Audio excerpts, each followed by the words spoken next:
How y'all doing tonight? It's Kev. Uh, let's get it right. Yeah, get it right.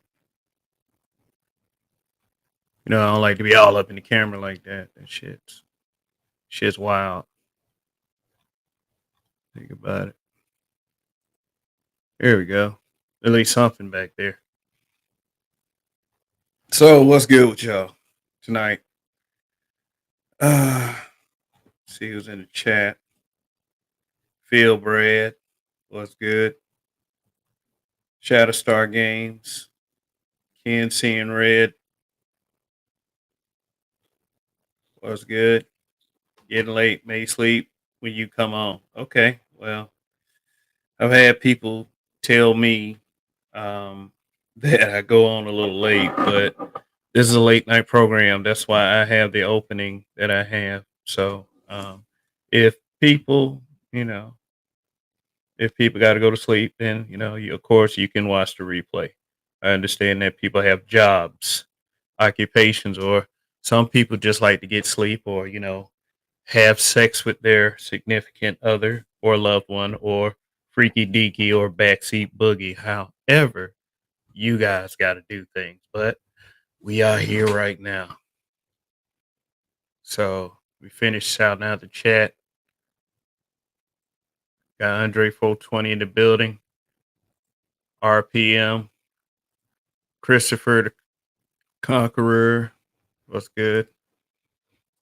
Phil Brad. Come on, man. Hybrid Catastrophic Impacts X83rd Power. Sun is hot. Rock. All righty. So, let's also shout out the members as well. Got to get in the right frame of mind. These smoke shows and how they go. Sometimes everywhere, other times in other places. But, as long as we got the people that are watching, it's all great. That's what matters. Shout out to the replay gang. Hashtag replay gang in the chat. And we got some members that we got to call out. So we got Greg. Shout out, rather. I'm sorry. Call out means like, I want to fight or something or pull up or some shit. No, we don't want any misunderstandings here. We got Greg, Aaron P, Phil Brad, Gone for Milk, Indigo Flow, D Rock Den, American Negro News, Mr. Me Too, Barry Little, D Scott, Yamcha 11, Black Pearl, Andre 420, Sower of Seed, Black Light Revelations 2, Revelator, the Spirit of Variance, Forever Blessed, Detroit 313, and The Builder's Table. All right. Thank you guys for your support.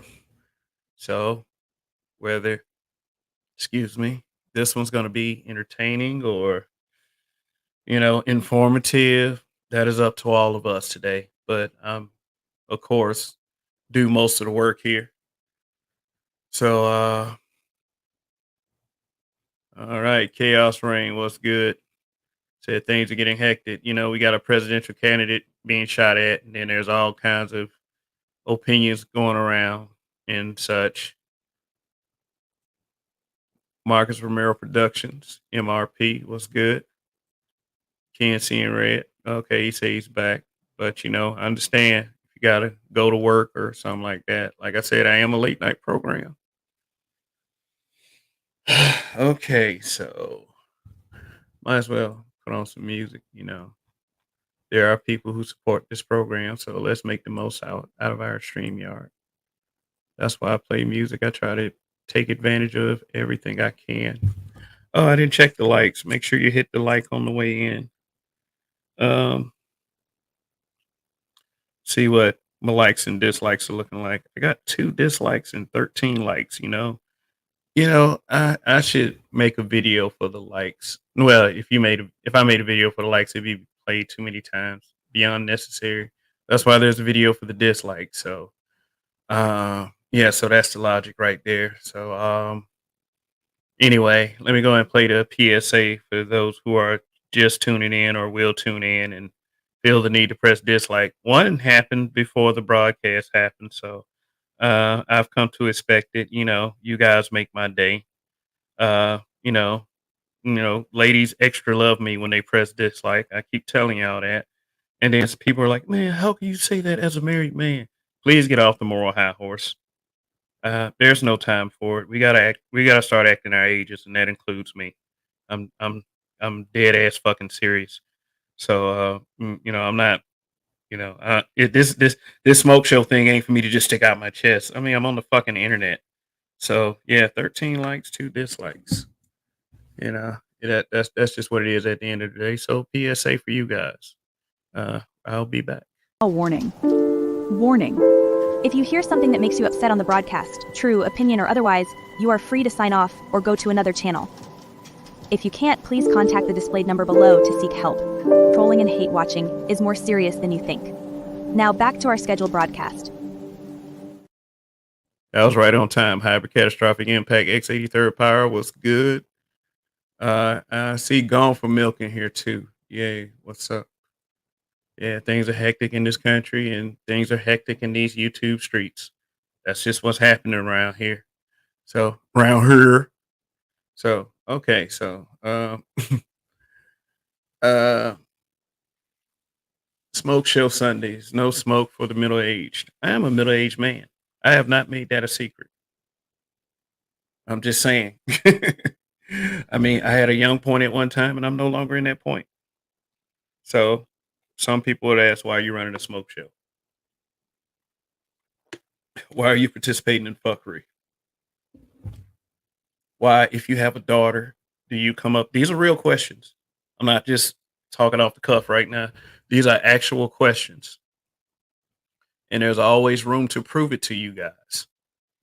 So let me put on a song. I just said I was gonna put on a song. I'll put on Neighborhood Ho. All right. Because see, when that came out, I was a teenager. I want people to understand this is the kind of shit I grew up on. And because I beat some statistics, I am able to deliver this content to you today. So so there's no smoke for me. Let's just go ahead and say it. It might happen on the sly. It might happen on other videos. People may feel it in their hearts, like the serial disliker. But as far as the show goes, I haven't really been challenged by anyone yet. Not one stinking person. And it could be one of two reasons. Either people are just that uninterested or they are afraid. We can all accept afraid. That makes us sound badass. But see, it's impossible to quantify that through a Wi-Fi connection. At least that's how it is for me. I don't really care what a person says to me on the internet as long as it doesn't impact my family or whatever. So it's all good, man. Words schmerds. You know what I'm saying? So my thing is this. This is the moment where I tell people that I am allowed to act like a 47-year-old. Okay. I do understand that some of the more fuckery based channels are people who are younger, I would say around millennial range. Not to put them down or anything like that. I believe that, black men across, spectrums like, generation, levels of income, as long as you got common sense. I don't thumb my nose to anyone. I mean, whether I feel like I'm in that position or not.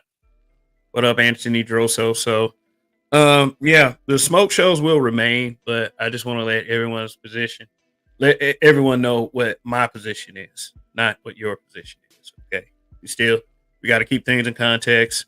I don't want you guys to think that I'm trying to control you in any way, or control the audience, or, control the narrative. But when you have a YouTube channel, you control the narrative. So I can lead the narrative, but it has to be a difference of opinion, or it'll be boring for me. That's just the thing. I get bored with people agreeing with me and all the other shit. Like, not that you can't agree with me, just saying like 100% of the time, it's okay to challenge someone like me. I won't lose my shit. I mean, if it's respectful. If it's respectful, I'll take it in, I'll listen, and I'll be as diplomatic as possible. So I know people like drama. I know we do. I mean, that doesn't mean I'm going to be a pushover. That just means that when I'm putting myself in position where if I'm ever put in that position, then people will find it odd. You know what I mean? It's like, because I will react accordingly. I'm not going to scream at anybody. I'm not going to threaten them. I'm just going to let them know what's up, what's what. I mean, I'm not above taking shots below the belt. I'm not above that. It's those rules were made quite clear to me, with certain things. But I'm gonna stay calm. I'm not gonna go out there starting stuff. I'm not gonna post any more pictures of a a guy that's looking at a cheeseburger very hungrily and at very alarming rate. Like, I'll still make the memes and such, but I mean, it ain't gonna be so serious and so intense. I mean, I just think that I just believe that if I could exchange with that person instead, is no use in trying to make fun of them from afar, because this is what I complain about everyone else doing, and I can't be doing that. That doesn't mean anybody's gonna get away with shit, and I won't call shit out as soon as it happens. So I want to let everybody know, just at the end of the day, this has always been me consistently. This is something that I never should have to announce. It's not me trying to make it something that it isn't.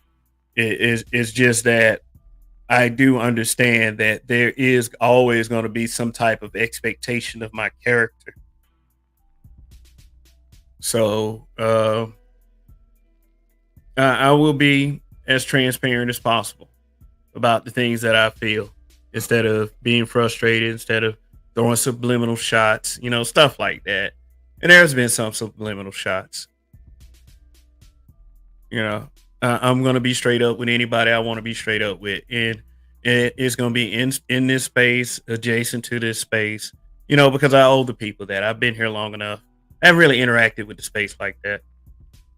Gone for Milk said I'm catching the replay, excuse me. Okay. All right. Well, we will see you later, man. Like I said, I understand that people have to work. So, like, that's what I'm saying. Maybe I haven't endeared myself to this space enough. So, I mean, the point is to build this channel up. Not to isolate myself from other people that I've been riding with. So, yeah. So this smoke show is for, people who want to come up. I'll be indiscriminate about who I let up here. I mean, unless you're like somebody who is a real shit starter, like, known doxer or something like that, giving up information and shit to people, but I'm not going to discriminate on who can come up here and say what. If people want to stay away from here, they can stay away from here. That's just what it is at the end of the day. So I'm here to tell everybody my allegiance is only to the habitual line steppers. It's only to the habitual line steppers. If that makes me a part of the black manosphere adjacent to the black manosphere, I'll let everyone decide that. I'm not going to publicly denounce anything. But I mean, it's just about time that, I look out more for you guys, because it's not fair to try to focus on some big, greater thing when it's already been decided. I think I just focus on here, focus on home, not worry about what's going on with other folks unless it's like noteworthy or something like that, like some like Dr. Umar tomorrow night because I'm tired of Dr. Umar coming at black men the way he does. You know, yeah, I mean, I'm a YouTubian struggle streamer, so sorry about that, guy. I mean, I just think that Dr. Umar knows that there are people out here that are, don't have rules like he do, because he can't come up here and like he can't come up here and just like, okay, I'll talk to you and this got to be the condition. No, it's gonna be like it is with everybody else. The YouTubian struggle streamers. Like this dude is a dumbass. So since he want to be the dick police, I'm just gonna focus on that tomorrow night. So I hope you be there. But tonight, I'm just saying. I'm saying is, whoever my friends are now, they can remain. I'm not killing any friendships or anything like that. What I'm saying is this: I should have been trying to focus on making myself. You know, just this channel. What needs to happen with this channel and my other channel. So, yeah. So me, getting sunned or whatever the motherfuckers say, which I don't think ever happened. Like I'm gonna say that right now, and if somebody want to give me smoke about that, when I drop that link, you can come give me smoke. But I doubt it'll happen. I seriously doubt it. I don't think I don't think the people that are in this space got it in them to do it. I'm talking about the ones that are, especially the ones local to me. I don't think they have it in them. I mean, so uh, I might as well just just be like, hey, fuck it, I'm just gonna chill. I mean, ain't got to be no beef or anything. People think that the smoking gun is mentioning my kid. I had another motherfucker mention my child. I'm like, god damn. So I mean, like, what is it? Y'all gonna take this space seriously, or you just gonna make it to a fucking joke every time? You know? Yeah. Right now, I mean, I know my opinion don't matter that much, but but for the most part, the space is trying to tell you something.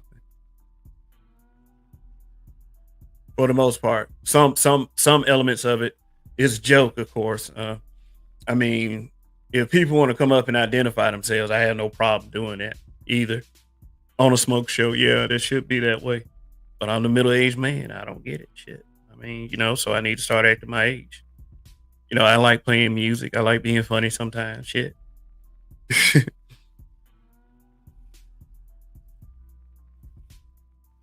You didn't get sun that side. Just use any content creator that agree with BGS on anything. LO. No, no, no. I was being as sarcastic about it as I could. And, since people think I'm a serious person, then the delivery might have been a little serious. But hey, I mean, all right. See,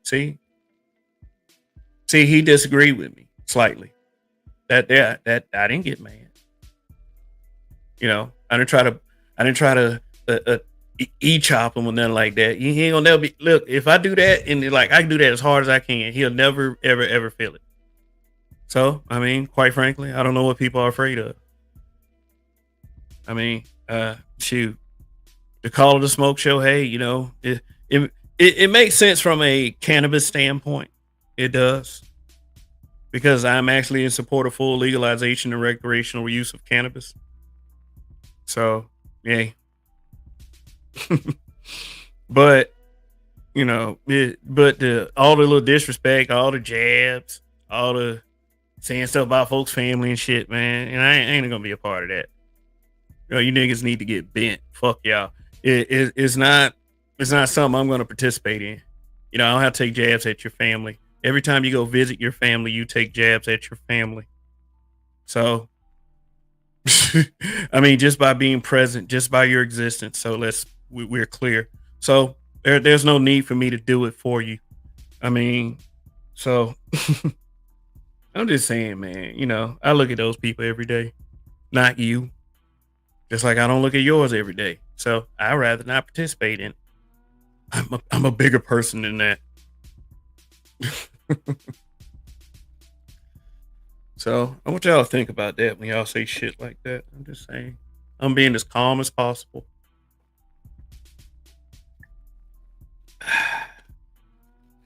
Yeah. These bottles do not contain BPA for those who knows what that means. Shoot. Proposition 420. I mean, I'm just saying, if that takes muscle, that Proposition 420, that takes muscle. I don't know if I have the muscle. Some people perceive it as different. I mean, whatever. If you with it, I'm with it. Yeah. Proposition 420. Just keep it cool. I don't ask for too much on the channel, especially from panelists. I need panelists, when I invite some panelists up here, I need them to stay on top.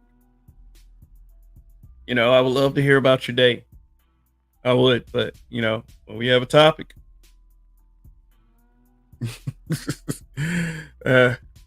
I mean, I do understand that, having that past way of thinking has, is letting black men have a platform, but the shows have to have a better presentation. Yeah, like, sticking to the subject matter. If it's about Biden, it got to be about Biden and everything political about Biden. If it's about Trump, whatever about Trump. If it's about sneakers, the generation of sneakers, I mean, it's got to be about tennis shoes. You know what I'm saying? If it's about music, it got to be about music.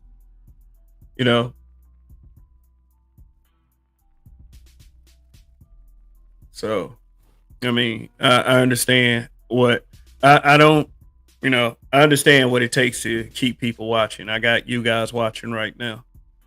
So, but there are those to keep in mind that actually watch these things for a subject matter. So, when I say my age, I should be acting it. The Hamburglar won't show up. Okay. The Hamburglar. Yeah. I mean, here's what we're gonna do. Here's what we're gonna do. You can tell a joke as long as it's funny. But I won't be calling him the Hamburglar. I'll be calling him MOT. Because I mean, quite frankly, taking a white man's comic book name is quite stupid. But I'm not saying that because I use my first name, Kevin. Anybody could do that. There have been more popular people that have used their name. If I'd have had wiser thinking, I would have came up here under an assumed name instead. But it doesn't matter. It doesn't matter. I mean, one thing that people use assumed names for because they know they're dealing with some sensitive ass motherfuckers. So if you say one thing they don't like, they try to fuck up your life. Like, shit's stupid. Because the thing is, everybody says what they want to say. Everyone says what they want to say. What's so bad about that? I don't know. I grew up in a different generation. I grew up in a generation where we could actually say stuff. So I understand what Judge Dre was saying about the cancel culture and everything. Some of that shit need to be here, but much of that shit doesn't. I mean, I don't think that men should get creepy and women should be all flipping about dead people. I don't think that at all. But all the other shit, hey, we can handle that.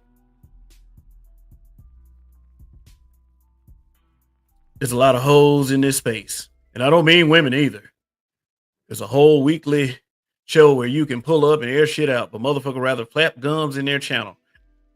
Yeah. And I'll say, I could say they're doing the same thing I'm doing. They're worried about their channel.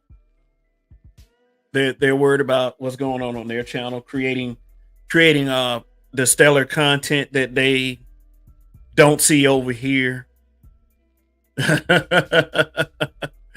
I mean, in their view, in their opinion. Night-ish. What's going on?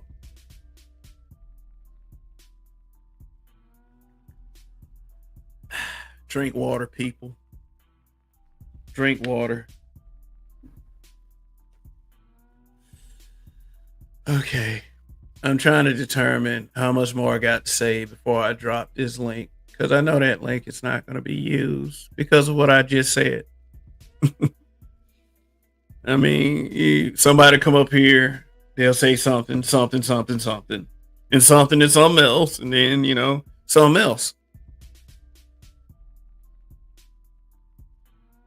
Mm-hmm. But then when it comes to the angry motherfucker, hey Kev, I got something to tell you, nigga. And I don't see that person. It's and I mean, like, I'm not, you know what though? And the funny thing is, I'm not hoping that person stops by.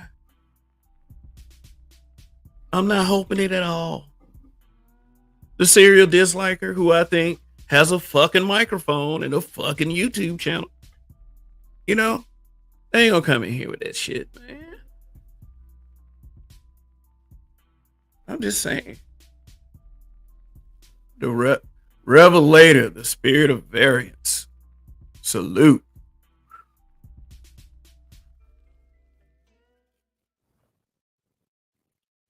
Shoot. Yeah, man. So there's no smoke for the middle-aged. I am a middle-aged man. There's some people that say that I should be talking about marriage.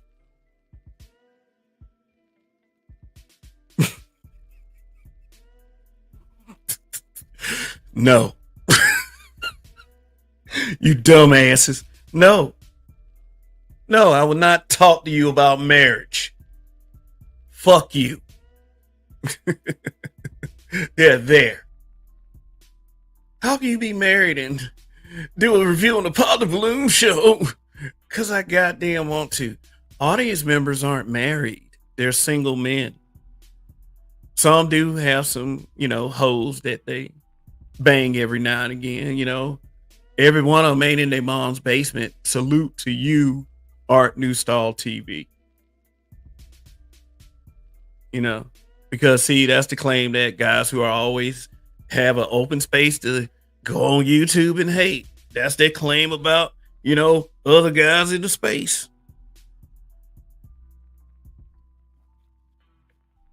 Y'all ain't getting no hoes. Y'all saying that shit on YouTube, man.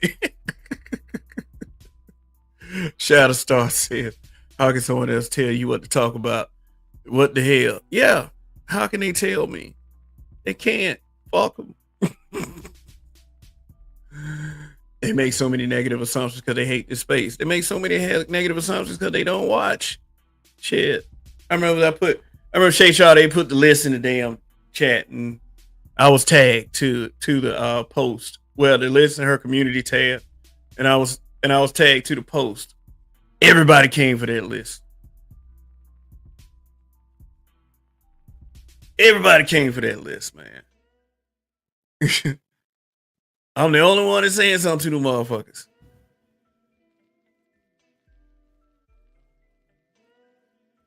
I'm in the garage. That's where the snacks are.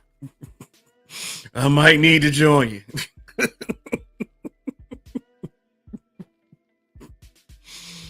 Like Jay-Z said, sensitive thugs, y'all need hug, man.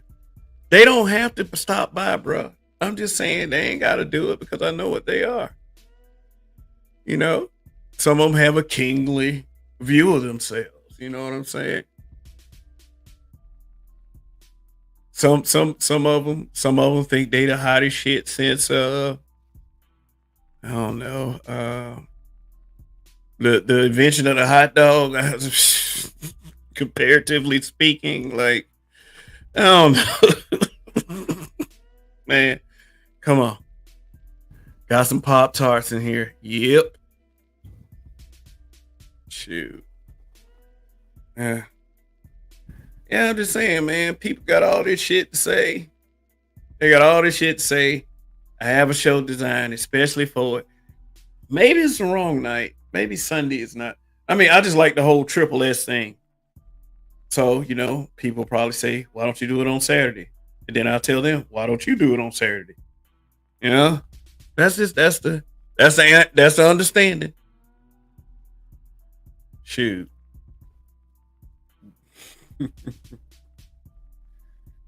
All right. So we'll try not to be childish here. If you expect a grown man, if you want to ask me questions about marriage, I'll answer them accordingly. I want you to really think about that. I want you to really think about asking that question. Think about all the questions you ask.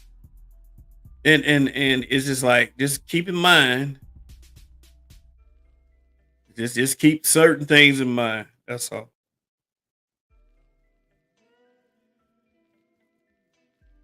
We got 32 in the building. Let me see if I got any more likes. I promise this time. I'll be looking at the likes. All right, 22 likes and the same 2 dislikes there. So I like that people dislike me. It's all good, man. I like that people think I'm okay. I mean, shit. I mean, who wants to deny that? But Kev, ain't the smoke show for the smoke? That's what smokers should pull up. No, yeah, you would think. Dudes that barbecue smokers, goddamn weed smokers, guys who got some smoke they want to get the shit off, and all kinds. And I mean, like, I ain't gonna be rude. I ain't gonna call you out your name. Unless you force me to use some adjectives. I mean, you know what I'm saying? There's always that possibility. So I'm like, just think, man. Try to make it comical. It's like, let me share an example with you guys. It's like a white guy that he says 2 things. Would you rather him call me Kunta, or would you rather him call me a nigger?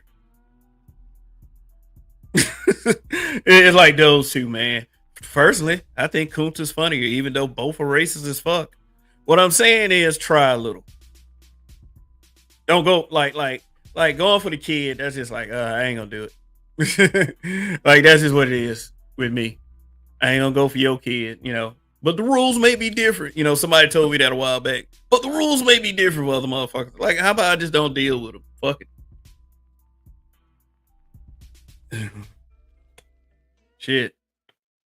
And in fact, why don't y'all do it? I dare you. Yeah, see what happens. Let's all see what happens. Let's all see the transformation. So, let me drop this link. Boy, it's the right night, but it's just like, it is what it is at the end of the day. But thank you guys for coming through. You guys are all good with me. But press that like button. It's 31 of you. 31 of you. I think last time I looked, it was 23. See what y'all doing. It's 23 out of 32 people. All right. Is somebody going to come up here and outthink me? Yeah. Yeah. I'm acting chill as fuck right now. I mean, that's not on purpose.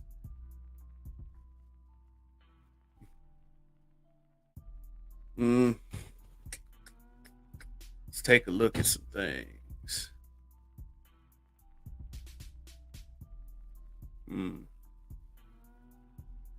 Did I miss anybody? No, I didn't miss nobody. All right. So, all right. So let me play this for y'all real quick, and I'll be right back. Welcome to Machismo TV, the ultimate destination for modern men seeking to upgrade their lifestyle. Subscribe to Machismo TV and Saul T-Balls. We stream daily from 12 midnight to 8 a.m. Eastern Standard Time, the best male-centric content. Highlight reels without reviewing or providing any editorial bias to the content. We have done so much, with so little for so long, We are now qualified to do anything with nothing. Says they're the best male-centric content. So I'll say we all like to think that, but only few can pull it off. So check out Machismo TV. Check out Machismo TV. But while this show is on,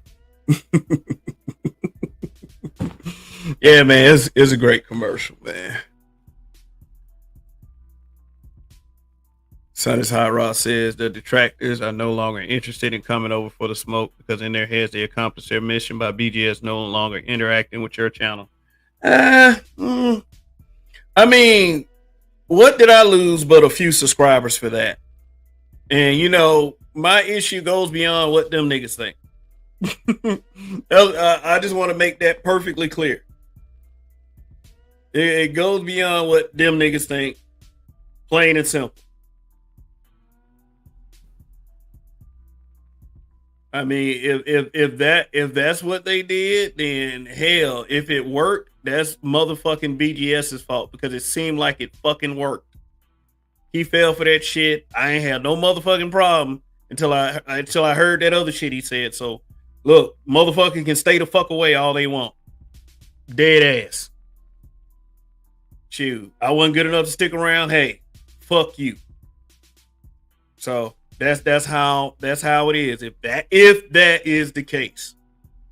If that is the case.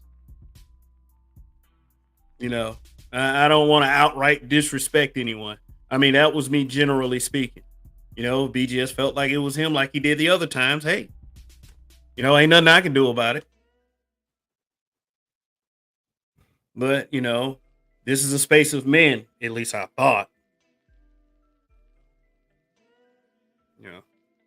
Men are supposed to be speaking men stuff, or at least speak to men in a man way.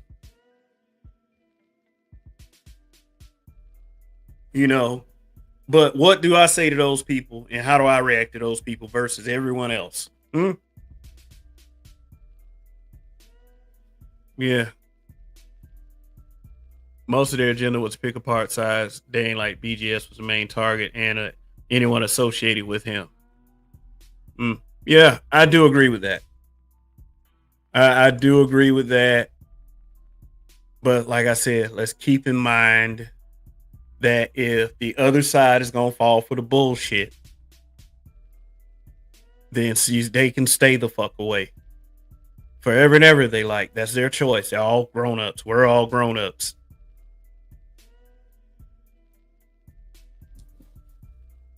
We are all grown-ups here. We make decisions. Maybe he felt some other kind of way. So, hey, who knows?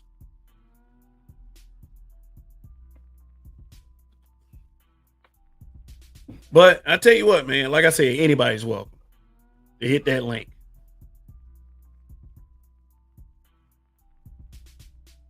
I'm not the channel that makes people cam up. You come up here, avatar all fucking day and say what the fuck you want.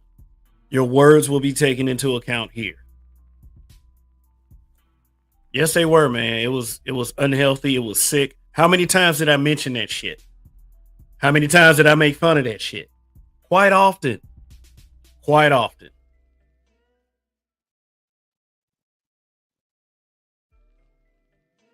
Yeah.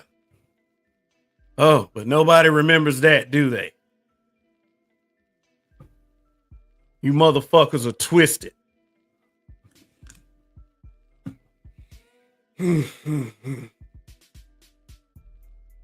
Yeah, and don't. This ain't me begging back either. I don't want nobody to ever think that I'm that kind of nigga, because I'm not. I don't even like to call myself a nigga. So this must be serious.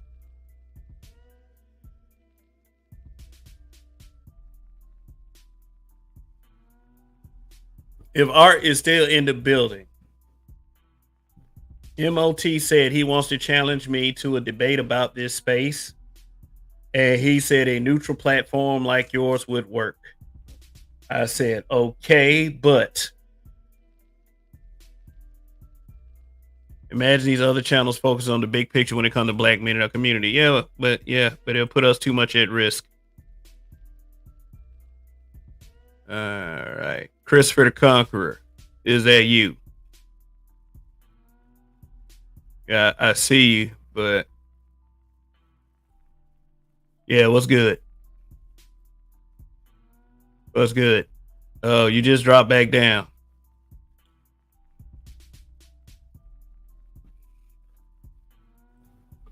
Imagine these other channels focus on the big picture when it comes to black men in the black community.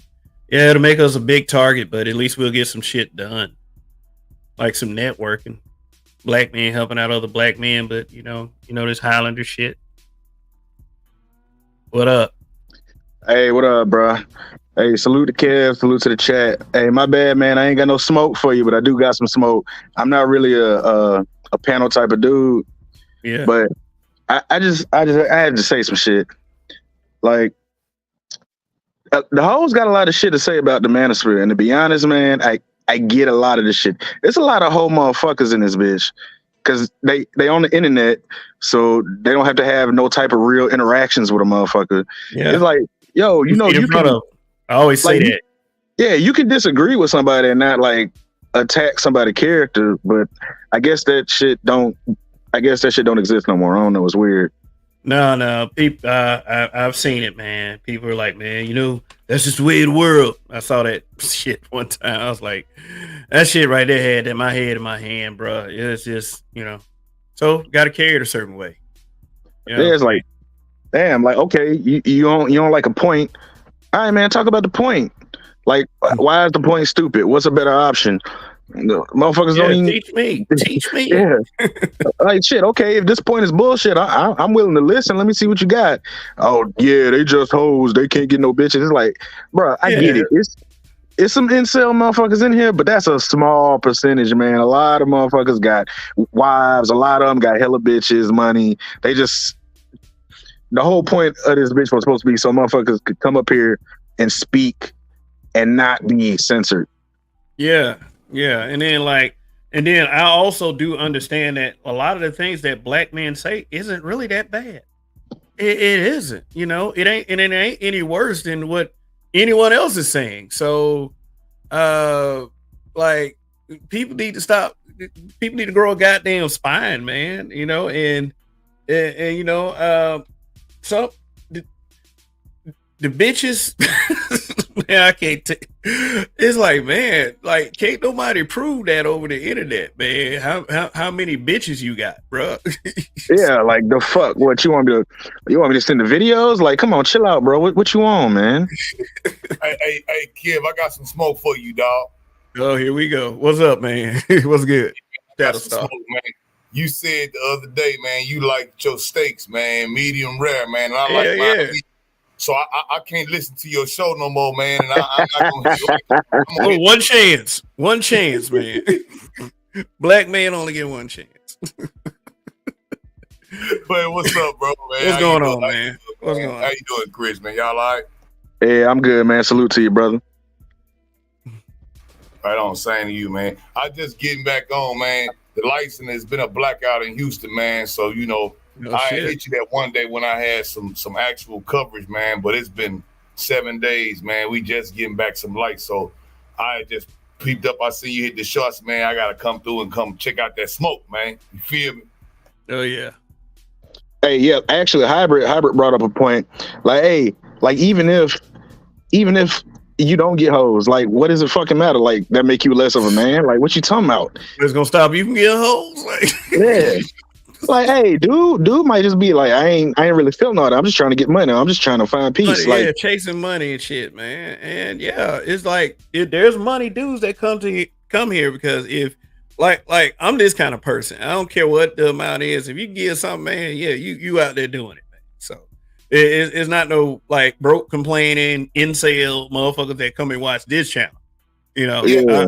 That's another thing which y'all was saying earlier about that, what you had said too, Kev, and then Chris, I think he chimed back in about how they, women, I'm sure, and then a lot of the simps, oh yes, incels, and this is their talking points of a person says this, then they with this person or on this side of things. they are incels. It's like this auto-selected insult, right? And then, like man was saying earlier, most people that I know, including myself, have kids, may be married or divorced, or could be just a player out there doing his thing, bachelor, you know what I'm saying? And those are the majority of the brothers that I'm speaking with that I have met during the times of me being around what people would call allegedly the black manosphere. You know what I'm saying? Most of the brothers that I know, man, they well off, got own business, got a trade, military, security, civil work, tradesmen, getting money. Hell, their problem is maybe having too many kids, and that need to stop. Unless you with your wife, and that could be a story on the marriage. You could do that. If people saying, well, yeah, you need to do something on marriage, they calling on that. Well, why were you worried about this man marriage and this man kid? Let's talk about it as a whole. When people start doing that below the belt, I call them nut punchers. And ain't nothing worse than a nut puncher, man. And that's weak. That's because his words. I know you talking about the severity of it or something like that. Like, people want to get all personal and shit. I don't even call them nut punches, man. I call it this. Like a bitch. Yeah, I call it that. Like a bitch. They're Like acting like a bitch. They ain't gotta take no below the belt shots. I mean, I can get down there with them, but mine is gonna be more well thought out. It ain't gonna be about your family member or anything like that. It's not gonna be about that. I'm gonna take something else that's an aspect dealing with you. But see, I don't do it very often. It's like I don't even care to do it. It's just that a red card, when you go there, you ain't got nothing left. You know what I mean? Because you don't want to do that. You don't want to pull that card, man. It's like a nut puncher. If you squaring up on the man, and you got our squad behind him, and you got the enemy squad, and we got two men. Instead of we killing each other and having a war, we gonna sanction this bout. These two men gonna get into it. And if you drop down and hit this man in the nuts, man, you disbarred, man. It has to be cold with this, man. And that's how it used to be. It used to be like that. Yeah, but most of these niggas ain't got no code, man, because they ain't talking that shit in real life. They'll say that shit over the internet, but bro, if you saw me walking across the street, you be all polite. It's like, yo, it's the internet, bro. I can't do nothing on Wi-Fi. Yeah, so hey, I got this worldview. I got this vantage point. I did these studies. This is the conclusion I came to. And the motherfucker can agree, or they can be like, hey, yo, you, but what about this? What about that? It's like, oh, you right. I ain't look into that. Or, no, you're not taking this into account. Motherfuckers don't even do that, man. They hear some shit they don't like, and they try to make up shit about motherfuckers. Oh, black men are talking about black women, so these must be the violent niggas that can't get no money and can't get no bitches. Yeah. What the fuck is you talking about? What are you talking about? Yeah. Red pill sleeper cell. What's good, man?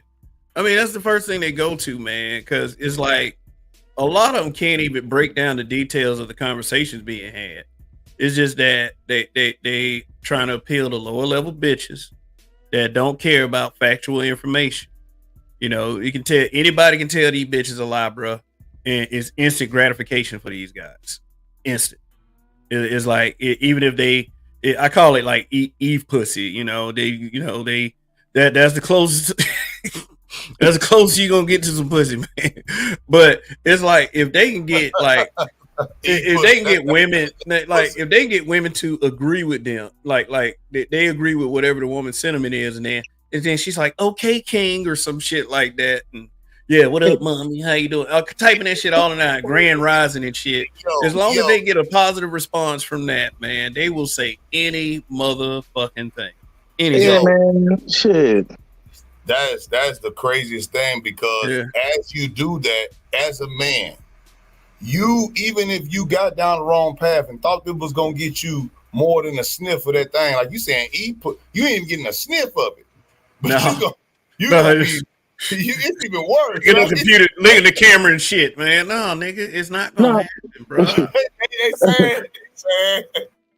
Like, man, my nigga, how long you gonna have to pander and virtue signal before it get to your head like, nah, they ain't feeling me like that. Man, the queens, man. You can't be just, oh man, they're not all bad. They're not all bad. Like, Like, damn, you ain't even getting no money. Like Umar, like I can't fucking stand Umar, but at least I get it. Like it's his bread. He got to do that to get his money in that community. Yeah, he know who his support system is because if he talk other shit, that's it. Demographics is hidden. He know that demographic. That's how you see him move like that. See, because he could have been moved. Now you supposed to be Frederick Douglass kinfolk. Now this out your own mouth. You know what happened? You know what happened with that? He tried the hairstyle. And then it didn't work at all. So he was like, he moved away from that Frederick Douglass shit and became one of the biggest dick policemen in motherfucking America right now. That nigga came cold a candle to Frederick Douglass. That shit did not work. It did bro, not work, man. I watched that video, bro, and he said, as I didn't know he was allegedly no kin to the man. He goes to the cemetery with the video he's speaking on. I said, man, I ain't know that man with no kin to Frederick Douglass. And I was like, that's before the what he was doing with old girl when he said he was gonna sick Sukiana. She's out here ratchet, man. You calling all these queens and you got up in the video. Man, I know what you doing, man, and you dick policing us. Boy, you ain't shit, man. Man, Man, these boys ain't even read Frederick Douglass. You're like, bro, Frederick Douglass would have been on these hoes' ass. Like, what are you talking about, man? they said Frederick Douglass could read for a long time. Yeah, what we supposed to do about blacks after they free? He said, Frederick Douglass said, we're going to get economic strength and y'all need to leave us alone. And if we can't do it on our own, we was just doomed to fail. Hey, I ain't said, he said it. So I'm the bad guy because I'm calling the motherfucker out because they on some bullshit. And they stay on bullshit. And you're right, it's about the almighty dollar. Like I said, it's just like a church preacher. Because them motherfuckers are simps and matriarchals right now. They know where their money coming from. If they tell these hoes the truth, just like TD Jakes did, and they'll take that money from them. Oh yeah, no, that's fact. You see when he tried to make that pivot, right, and said something and called them accountable for 1 second in the pulpit. You see with his numbers, you see he didn't do that again. Hey, bad hombre, let me ask you something. What am I, a 45 plus guy, look like caught saying that I'm trolling motherfuckers? Man, I'm just trolling y'all, man. Like, is that becoming of a guy my age? No. So it shouldn't be becoming of a guy Umar's age either. You know what I'm saying? He's doing that preacher shit. He caping for them hoes, but trying to be all high and mighty about it. You know? And my point on it was, it's like, shit, okay, Umar on that whole shit, but he getting a bag out of it. But the average everyday simp, my nigga, what are you getting out of this shit, bro? Besides losing your dignity. Man, the dignity gone, man. People sell their souls to social media. I mean, just for a little bit of popularity, man. Because, like I said, that popularity is a drug to people, man. It's a dopamine hit, man. They actually did the test. They drug Facebook in there to Congress. A lot of people don't watch the stuff, right? But I remember that Zuckerberg. They had Zuckerberg by his nuts. And the lady who was supposed to be in charge, I found her testimony to be even more to the point of what Zuckerberg was talking about, because they did a study to show that the way that they were doing it is that they were seeing the dopamine hit and they gamed the algorithm. So how, remember back in the days when the Facebook Lives came out with so many people being it was attention whoring everywhere. Right. And it was like they was actually taking the mess and the feed. You wonder how Facebook now, you would see everybody else and the advertising and everything. Yeah. And then let some mess come up, some kind of way that's affiliated with your people or some kind of thing you following or something, it's going to come to your thing first. So if a person, your ops, and they seeing that video, you at the store, which is stupid, like you said, they putting their whole life on social media. I done seen too many brothers been gunned down right there as they on live stream. Facts. The ops ain't gonna do nothing. And they pull up and smoke a phone still going. Man, dead in the damn door now. Pop. Man, damn phone drop. Kev, I don't know if you heard it, but shit, I'm out here in VA for a tactical school right now. I checked the group chat.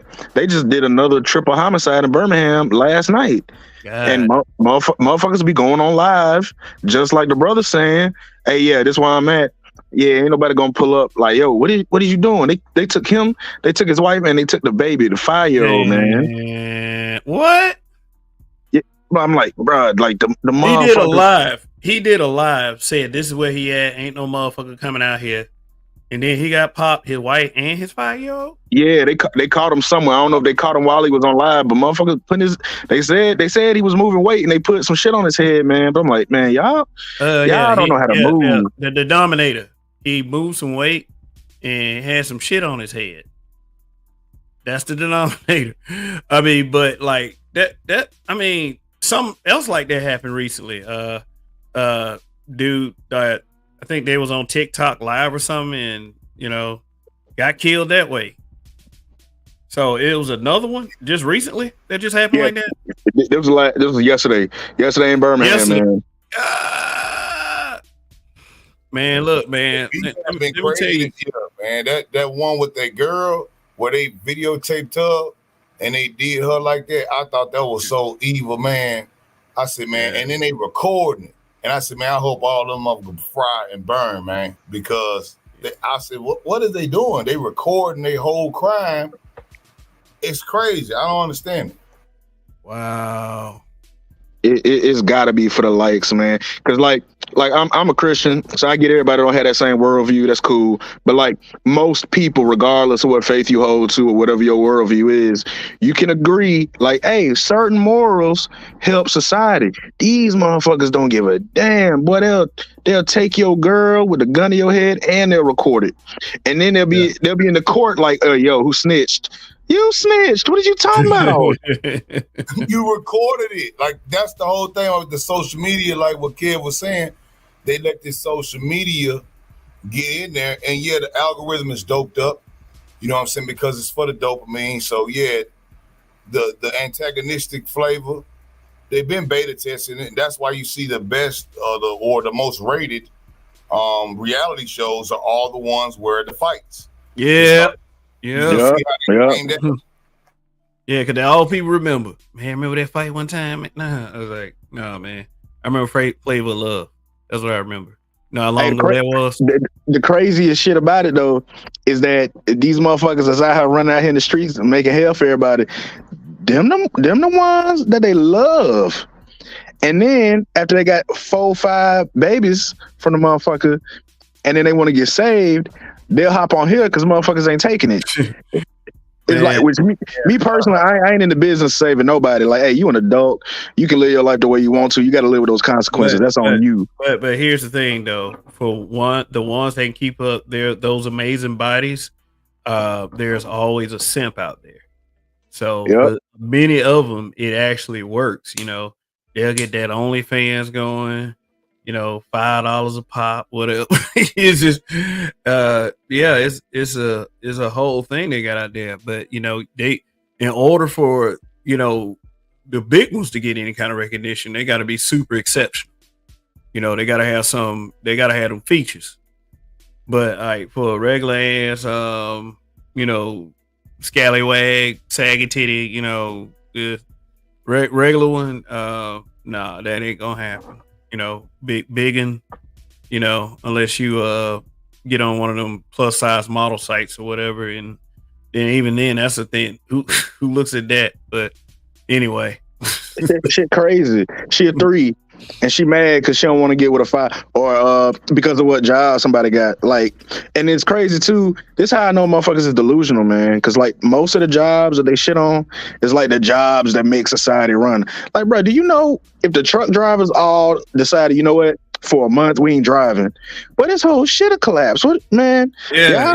Motherfuckers don't know about commerce and logistics. Man, I'm gonna tell you right here, blackout, bro. How that works, man. Like we hired over 12,000 people to come and help fix these lines down here being down like they was. And do you know how many women I saw on units that was actually going out there, from the inspectors to the actual linemen to the tree removal men to even the city engineer to turn certain parts out of the city, they all in there. Moving parts. How many women that I saw in any one of those getting up them lines and cutting them trees down? Do you know how many women was in there? 0, I would guess. Exactly. That don't mean they don't do it. You'll see the anomalies on social media. Well, look at Trump's detail. You had 3 women that was underneath his height that's supposed to be protecting him with their life, and then you can't even put your service weapon back in your clip. I don't understand. And they gave him a chance, man. They had to see first, and then that happened. So, it's equality amongst the genders, and gender pay gap and all this other shit. But I mean, like the WNBA. Yeah, man. That gender pay cap shit. Like most motherfuckers that's hip, they know. You can read. White men make more than women. Doctors. Oh, because the doctor work 10,000 more hours. Like, duh. Like, what are you talking about? Like, if I want to, if she want to have a baby and raise a family, obviously she gonna be at the house, so she ain't gonna have all that time to work. Being a doctor is a skill. The more skillful ones, right? And they're women doctors, and that's the thing, that when they did the numbers, they fudged the numbers because they wasn't counting the overtime for sure. And the same thing where it was unity, like where a man or a woman worked that same amount of time. When they did the numbers, they looked at different disproportionate. But for the average person in America who works in corporate America, that's a brother, let's just say, that comes in a corporation, HR is ran by typically 95% of women. Yeah, that's a fact.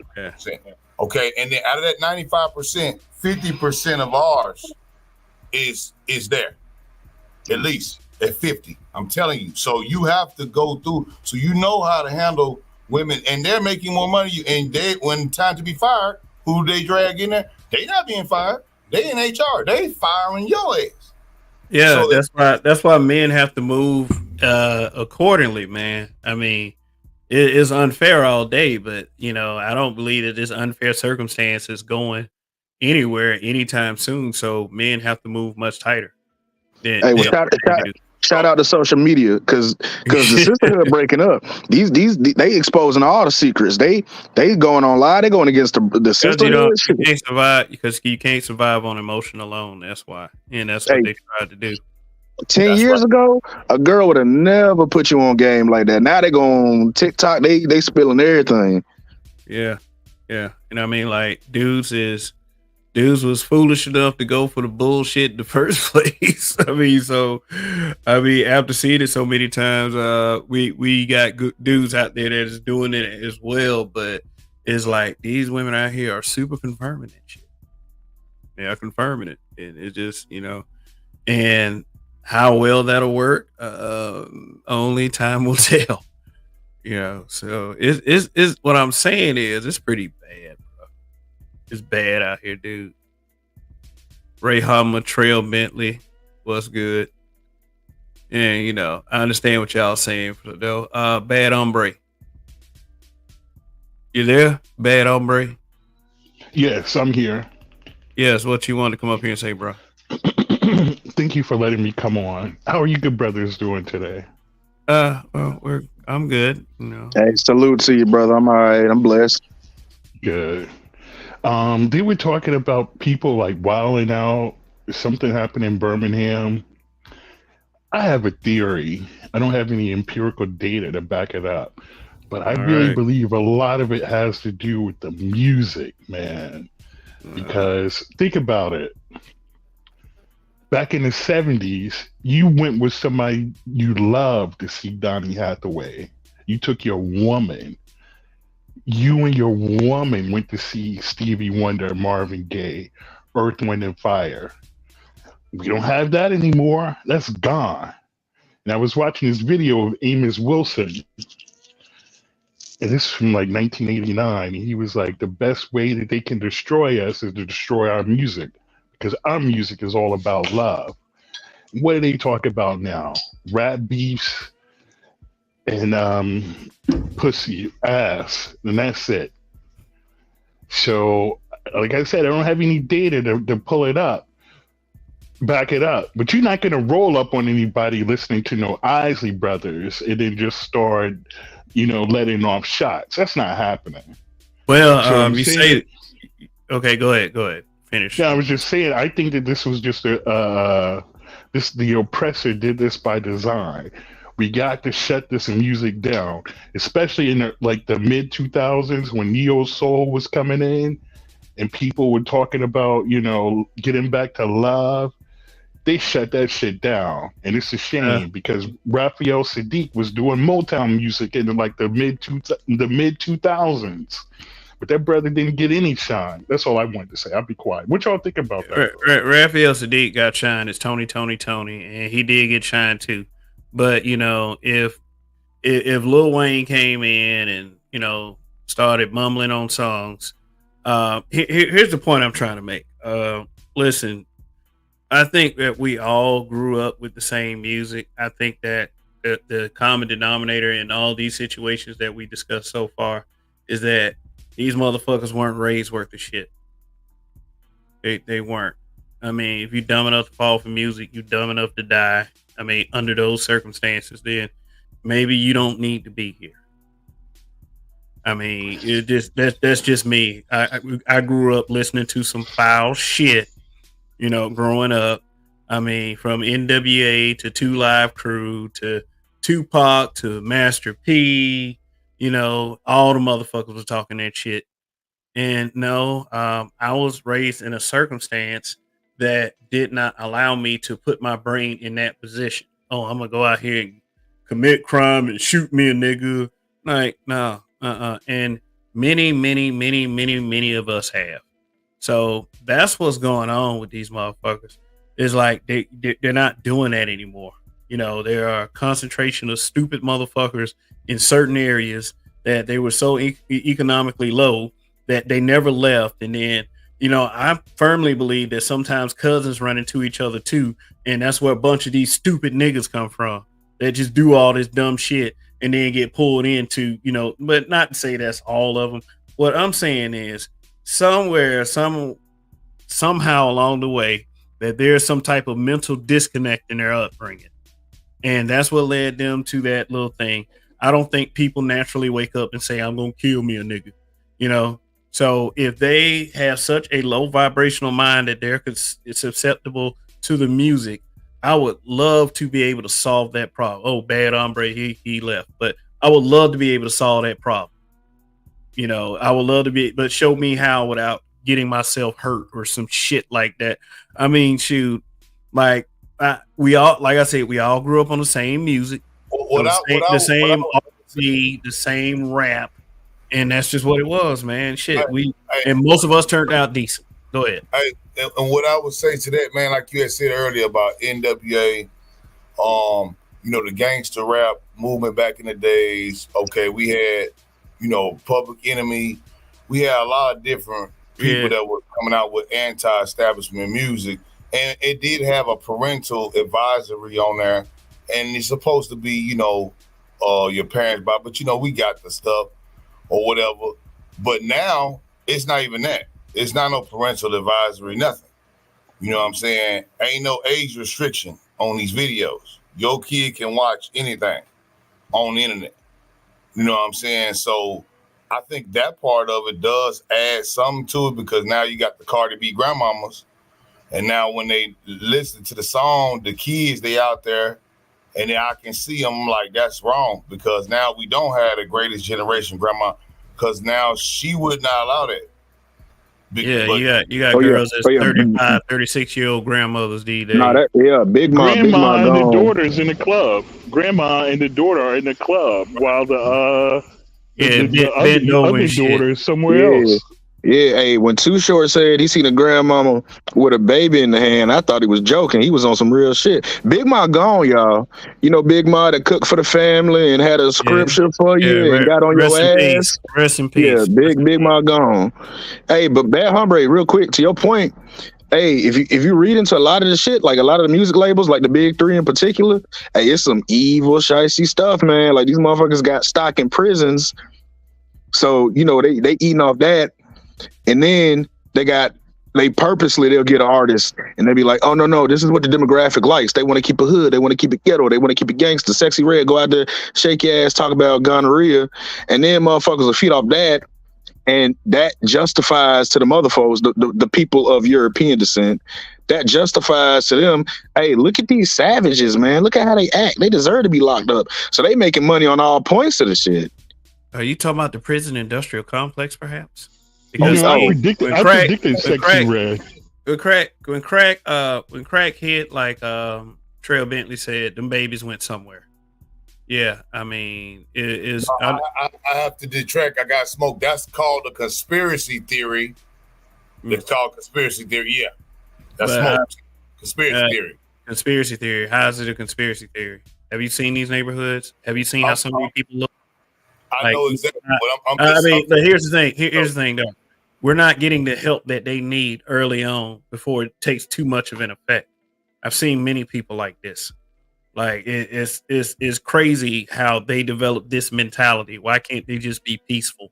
I mean, a combination with not being raised worth of shit. Yeah, it did something to their brain. So I mean, right. That's what I'm saying. In the same point of that, because if you would say that and say, man, it seems like it's some concerted effort, especially with the pipeline to prison program. Okay. Which can also be seen as a conspiracy theory, but we all know what's going on. Right, exactly. Yeah. That's a term that's weaponized to say anything that might actually be true. We just wipe it with conspiracy theory, and it's automatically, discounted. But this stuff is true. But you just tried to discount the whole crack baby thing. I just want to point that out. Crack babies was you said no, you was telling Trail Bentley that the whole crack baby thing was a conspiracy theory. So no, you just said no, but you also just said that conspiracy theory, calling it a conspiracy theory is a way of discounting it. So is that what you're doing with what Trail Bentley was saying? No, that's why I was making the joke. I was saying that sarcastically, like. If you say what he's saying, that's what they're gonna call you. Okay, I see where you're going with that. I see where you're going with that. What I'm saying? Yeah, that's the automatic term. Like when you speak of these things and you see them with data, and then you saying it specifically to what you're talking about, and instead of them actually addressing what you're saying, they'll just say, "Well, that's a conspiracy theory." Mm-hmm. Well, we find out that these conspiracy theories that everybody be talking about a couple of years later, bam, it's true. Not only was it that, but it was worse. Well, people try to always, if they don't exactly agree with it or it makes them uncomfortable, they will try to dismiss it as just about anything. If the conspiracy theory thing doesn't work, then it'll be like, oh, you just stupid, or something like that. Then it goes into the shaming tactics. Oh yeah, if a motherfucker don't want to believe something, he ain't gonna believe it. It don't matter how much evidence you give to him. Yeah, you can put like 30 tons of bullshit and then point to it and say that's bullshit. No, it's not. No, for real, man, that's bullshit right there. It's literally 30 tons of bullshit. No, it's not. What is it then? Man, fuck you. That's how these conversations go. And that's like the most illogical thing. Is like bullshit. I saw the bull just shit it out. It's shit for sure. And 20 I got photos, man. Like, what are you doing with those photos? That's a reasonable question. I'm just saying, it happened. It's you trying to buy it. I'm not gonna sell you 20 tons of bullshit because once I ever sell it to you, you gonna probably want to come back and see me, and we don't do business like that. So I'm gonna tell you what it is, man. Don't buy bullshit, man. You know what I'm saying? Just like a person would say, don't look the gift horse in the mouth, right? They giving you that as a gift. So, whether you gonna cut it up back in the day, and they would cut the horse up if it's lame or something, it can't pull nothing. You don't look the horse in the mouth because when you do, that's like a person giving you a car and they say, man, the radiator fucked up, but man, you can fix it. And then you go and you try to do it. He giving it to you now. You didn't have it. He giving it to you. And you gonna, look it over. Hey, man, look, it don't matter. You gave me something, I can fix it. But you look it in the mouth, it's like you're being disrespectful to somebody that's giving you something. And that was a part of code and honor. And it was a reason why that was like that. Because there was a code of that. Like, I'm giving you something. I didn't have to give you shit. I gave it to you. Do something with it. You know what I mean? Don't look at me force in the mouth. Yeah, that's the thing though. We gotta have a code. You can't agree on nothing. So what code? Like the Black Manosphere, perfect example. Like, hey, okay, we all got our own little different lane or whatever. Shit, what do you agree on? Focus on that. The kid was talking about civil rights the other night. Like, you look into the civil rights shit. Like, if you get into the movement, like a lot of people had different ideas and different views, and they ain't all agree, but they could all agree on one thing. Like, hey, this whole segregation shit ain't gonna work out. So, all right, cool. You get a code that motherfuckers can agree on, at least kind of agree on. You can push somewhere toward it. Yeah, like a through line, like that line right there. It meets everybody. Something that we all can agree on. That's a through line. That should be. I mean, it's obvious. I would think it would be obvious. I think a code. I think people think that a code is like something like we can't disagree with each other sometimes. I mean, yeah, because that allows the better idea to prevail. You should be able to disagree sometimes. So a lot of people don't want to. They don't want to go under a code. They think it's too hard. They want to. Their personal feelings for someone, exceeds any type of progress. I mean, we do have that factor of niggerdom that we have to deal with, man. So it's a lot of hurdles that got to be jumped in order to establish such a code. And I believe we should try. Some people say we shouldn't try. Burn it down. It's over with. You know how it is. I mean, but if you are putting up an effort to not have a code, then number one, you obviously are the problem. Number two, you're making it harder for the people who want to actually try to have a code. But it has to be something that at least somebody. In order for it to evolve, we can't just agree on everything. But but I agree with codes such as, if there's a white motherfucker coming in and like say this white guy's disrespecting black people on this panel, it is my duty to handle it right then and there. I mean, white dudes don't come through here too often, but it's not something that they can just come and do. I've checked motherfuckers for even believing that they're getting any kind of close to being that way. So and Roger believe in checking them too. So most of you niggas won't do that out here. That's fucking sad. You the kind of niggas that I'm talking about earlier that, you motherfuckers ain't got the insides to come give me smoke. And there's most of them that do, they don't want to. Them the kind of motherfuckers I'm talking about. They'll let a white person, like a white dude, talk all spicy and shit. And then, and if you the type of motherfucker that ain't, you can feel free to identify yourself. But, I've seen it in this space. And it's like, if that's some type of, if the intimidation tactic from a white man works on a black man in this space, then yeah, we should not be talking. No, because I'm going to disagree with that shit. And I'm going to ask you why.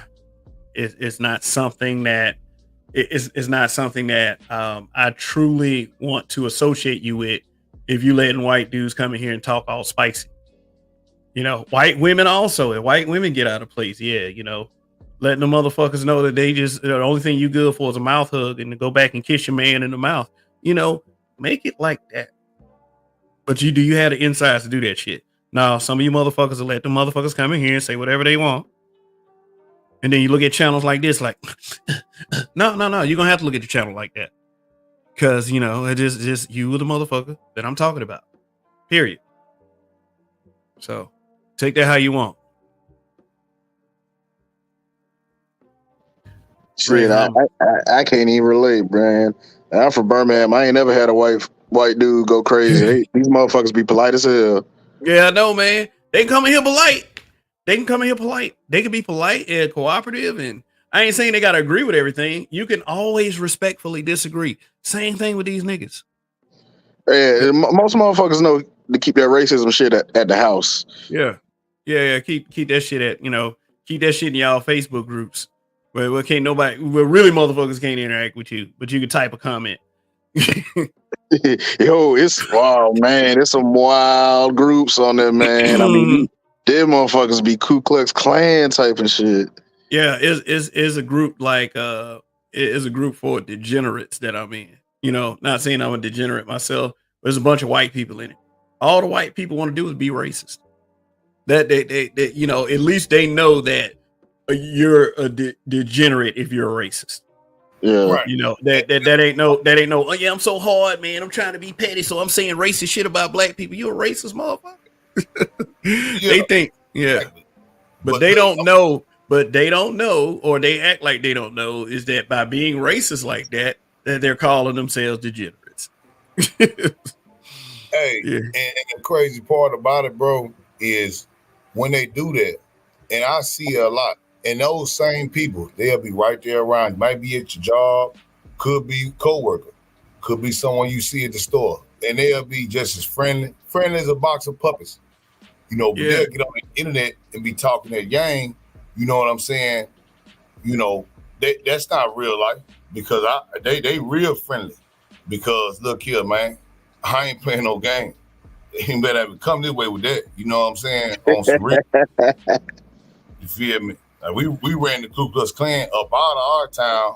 Yeah. You know what I'm saying? They was coming there like real Ku Klux Klan, not this bull crap Facebook groups type Ku Klux Klan, Mississippi Ku Klux Klan. So they come through in Montgomery. They come through in Montgomery, man. Shit, the cops be lined up on the streets, man. Because, you know, a lot of the cops, they be part of the motherfucking Klan. No, for real. Yeah. Part of the crew. Shoot. So, I mean, this like, I seen something like that in the 80s in Montgomery, you know, but they know not to do that shit today. Yeah, you know, I mean, but sometimes surprisingly, you would think that these you know, niggas, as we call them, you would think that they'd be ready to ride on some KKK motherfuckers for real. But man, it's like white folks can go in them neighborhoods and then go out untouched, or they just like I mean, for the white people that do that shit, I mean, when, you know, in Montgomery, whenever black people take over part of town or start moving to that side of town, white people go to another side of town. And, you know, these motherfuckers sitting up here like talking about racism don't exist. Man, you'll get the fuck up out of here with that. You just ain't been to the right places or the wrong places, you know, for black folks. I mean, I know where those places are. And I mean, like, please go in there and talk that shit. Talking about some ain't no, like Tommy Sotomayor. Please go in there and talk that shit about racism. He already had Richard Spencer embarrass him. And I don't even like to take a white man's side. You know what I'm saying? But like, you know, him going in there kissing ass in the first motherfucking place, man, that's very, very sus, bro. No, I think them niggas stupid too. I think them niggas stupid too. Like, get the fuck out of here, nigga. Like, shit, any of them mainstream motherfuckers be kissing ass, man. A couple days ago, I was watching Dr. T. He was, I can't think of it. Richard Reeves, man, that motherfucker was kissing ass and walking around the topic. This is Dr. T we talking about, right? Yeah, because Dr. T, he was doing a live stream on Richard Reeves talking about like how to help men and shit.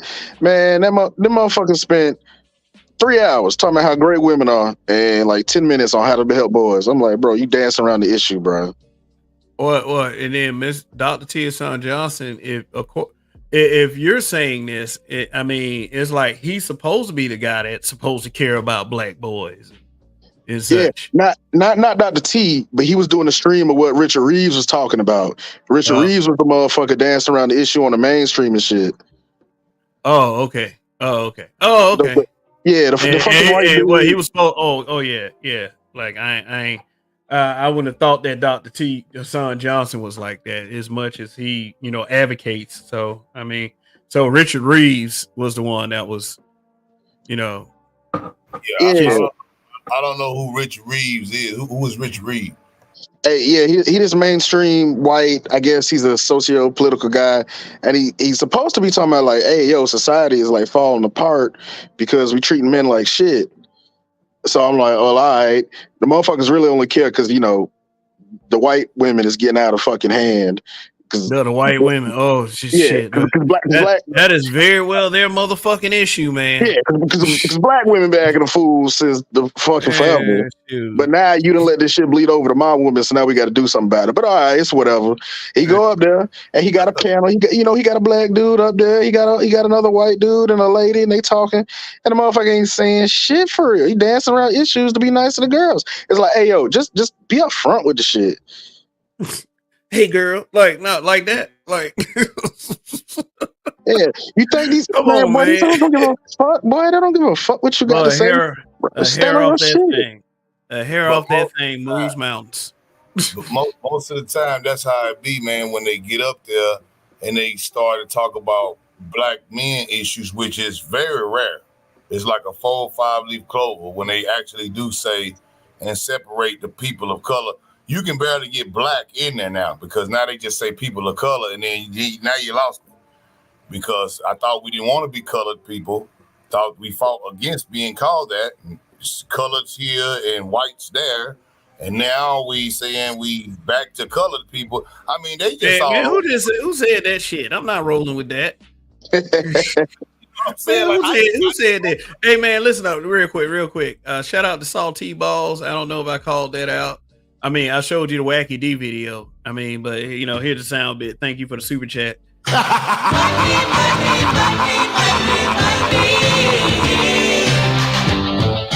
All right, but go ahead, Shatter Star.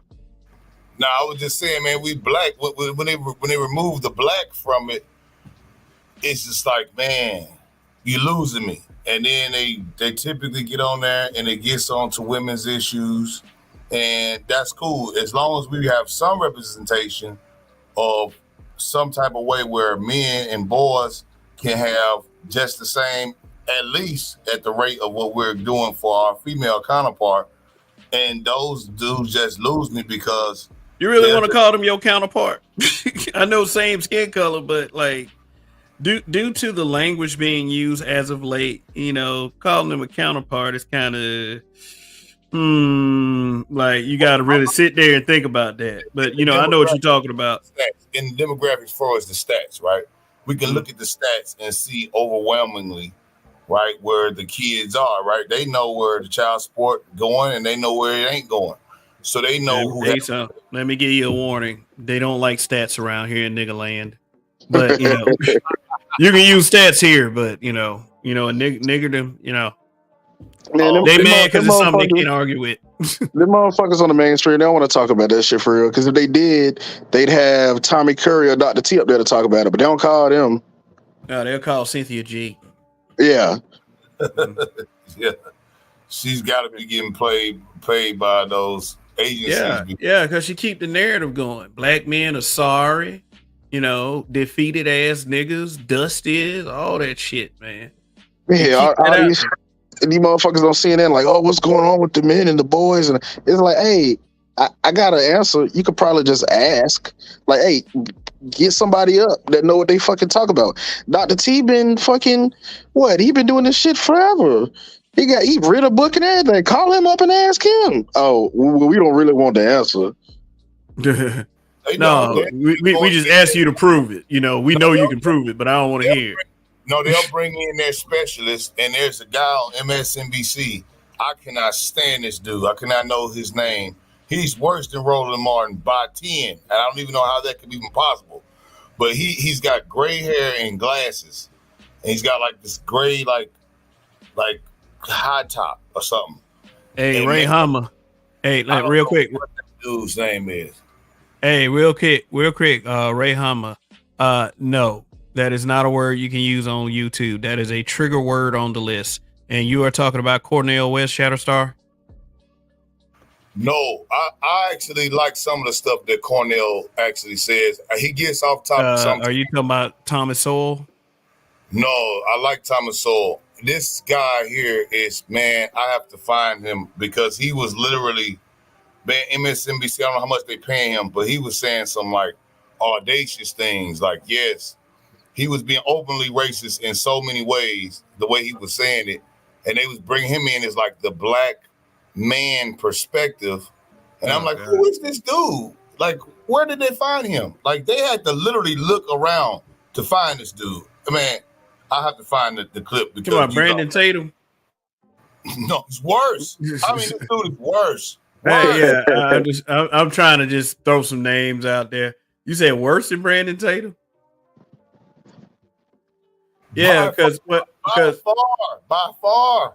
Yeah. You have to look at those people at plants because they're gonna put people out there like that talking crazy shit, and then the first thing a motherfucker gonna say is, "Oh, black men.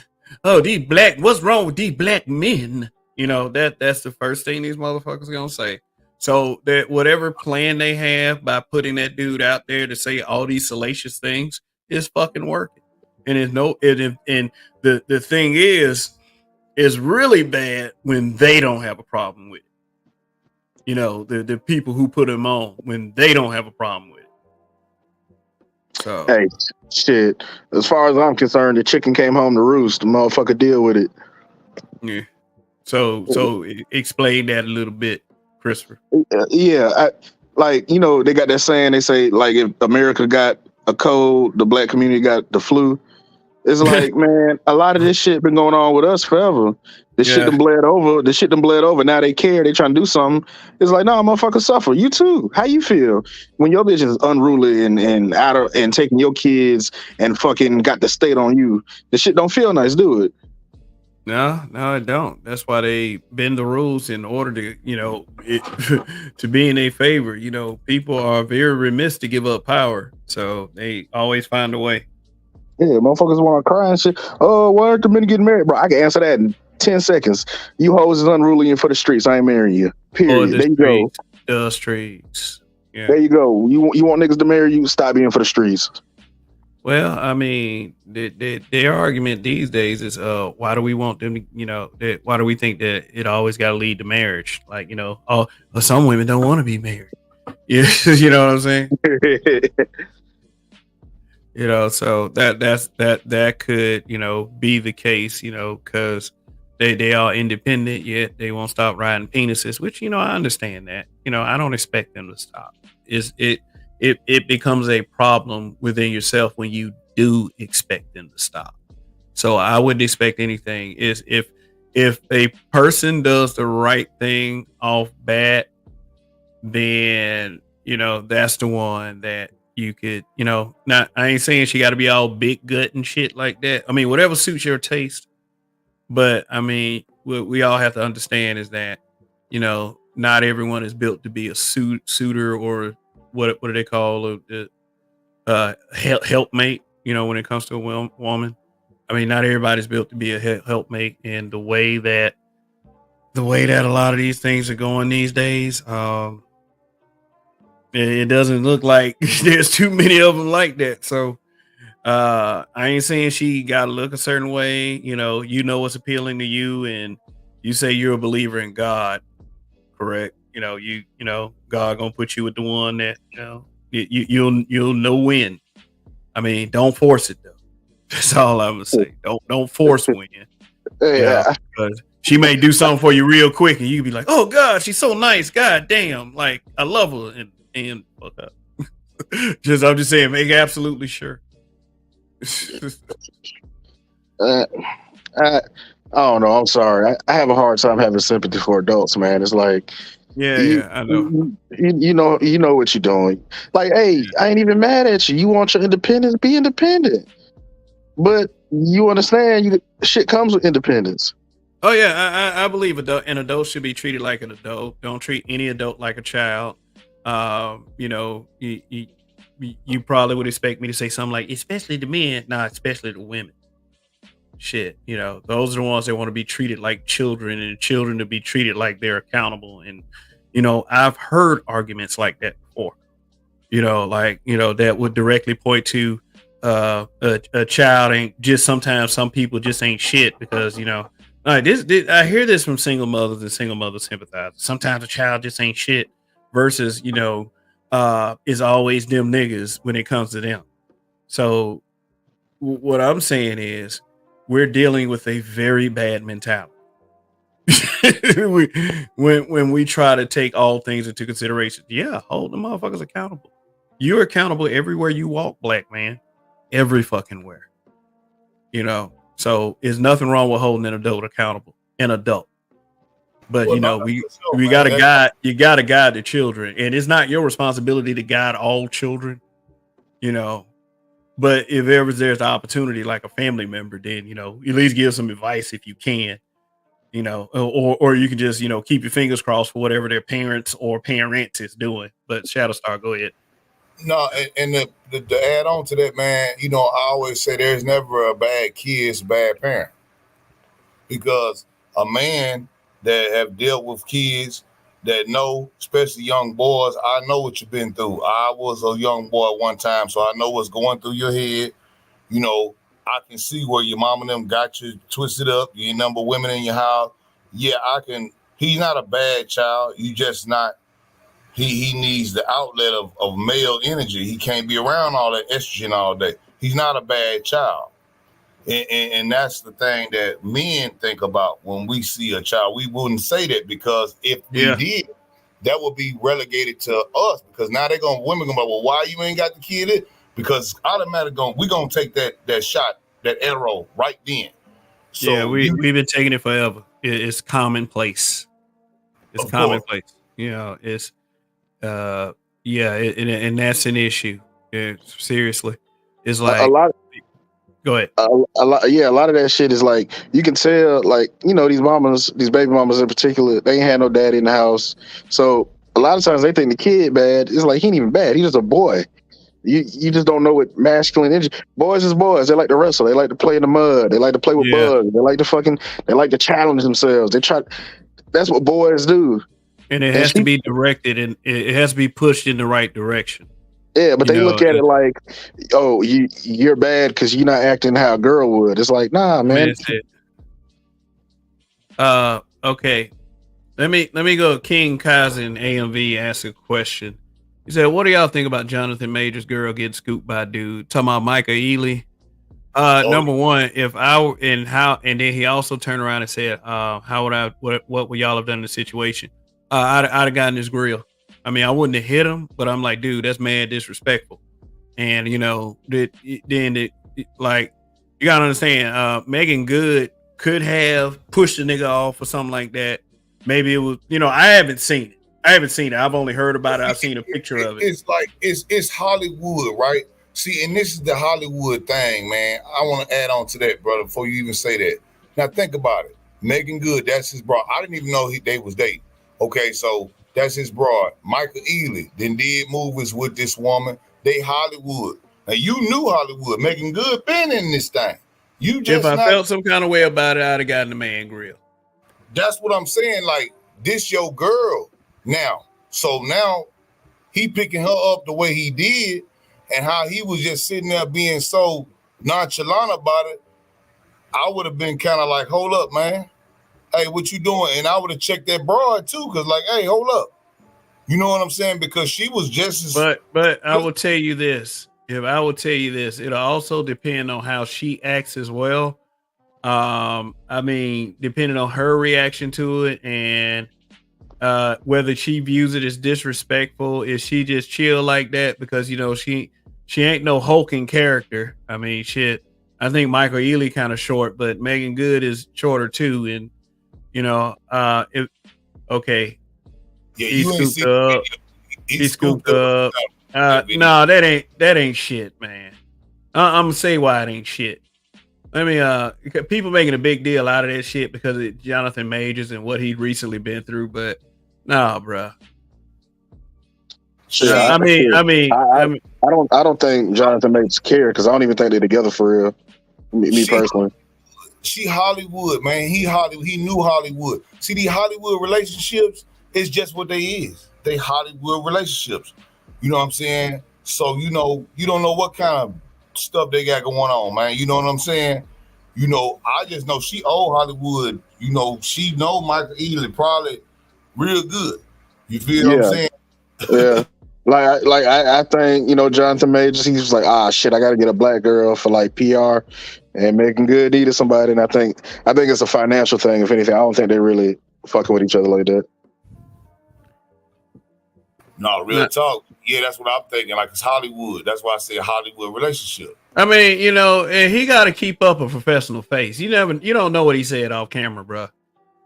And and Jonathan Majors, from what I hear, he ain't no bitch for real. He probably told that nigga without the camera, with the recent scrutiny and controversy that he's been through.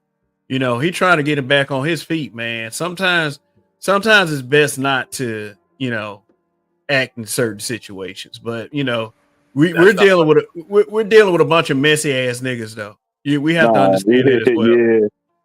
Because they already tried to tag that on like he just is angry, violent motherfucker the first time. Mm-hmm.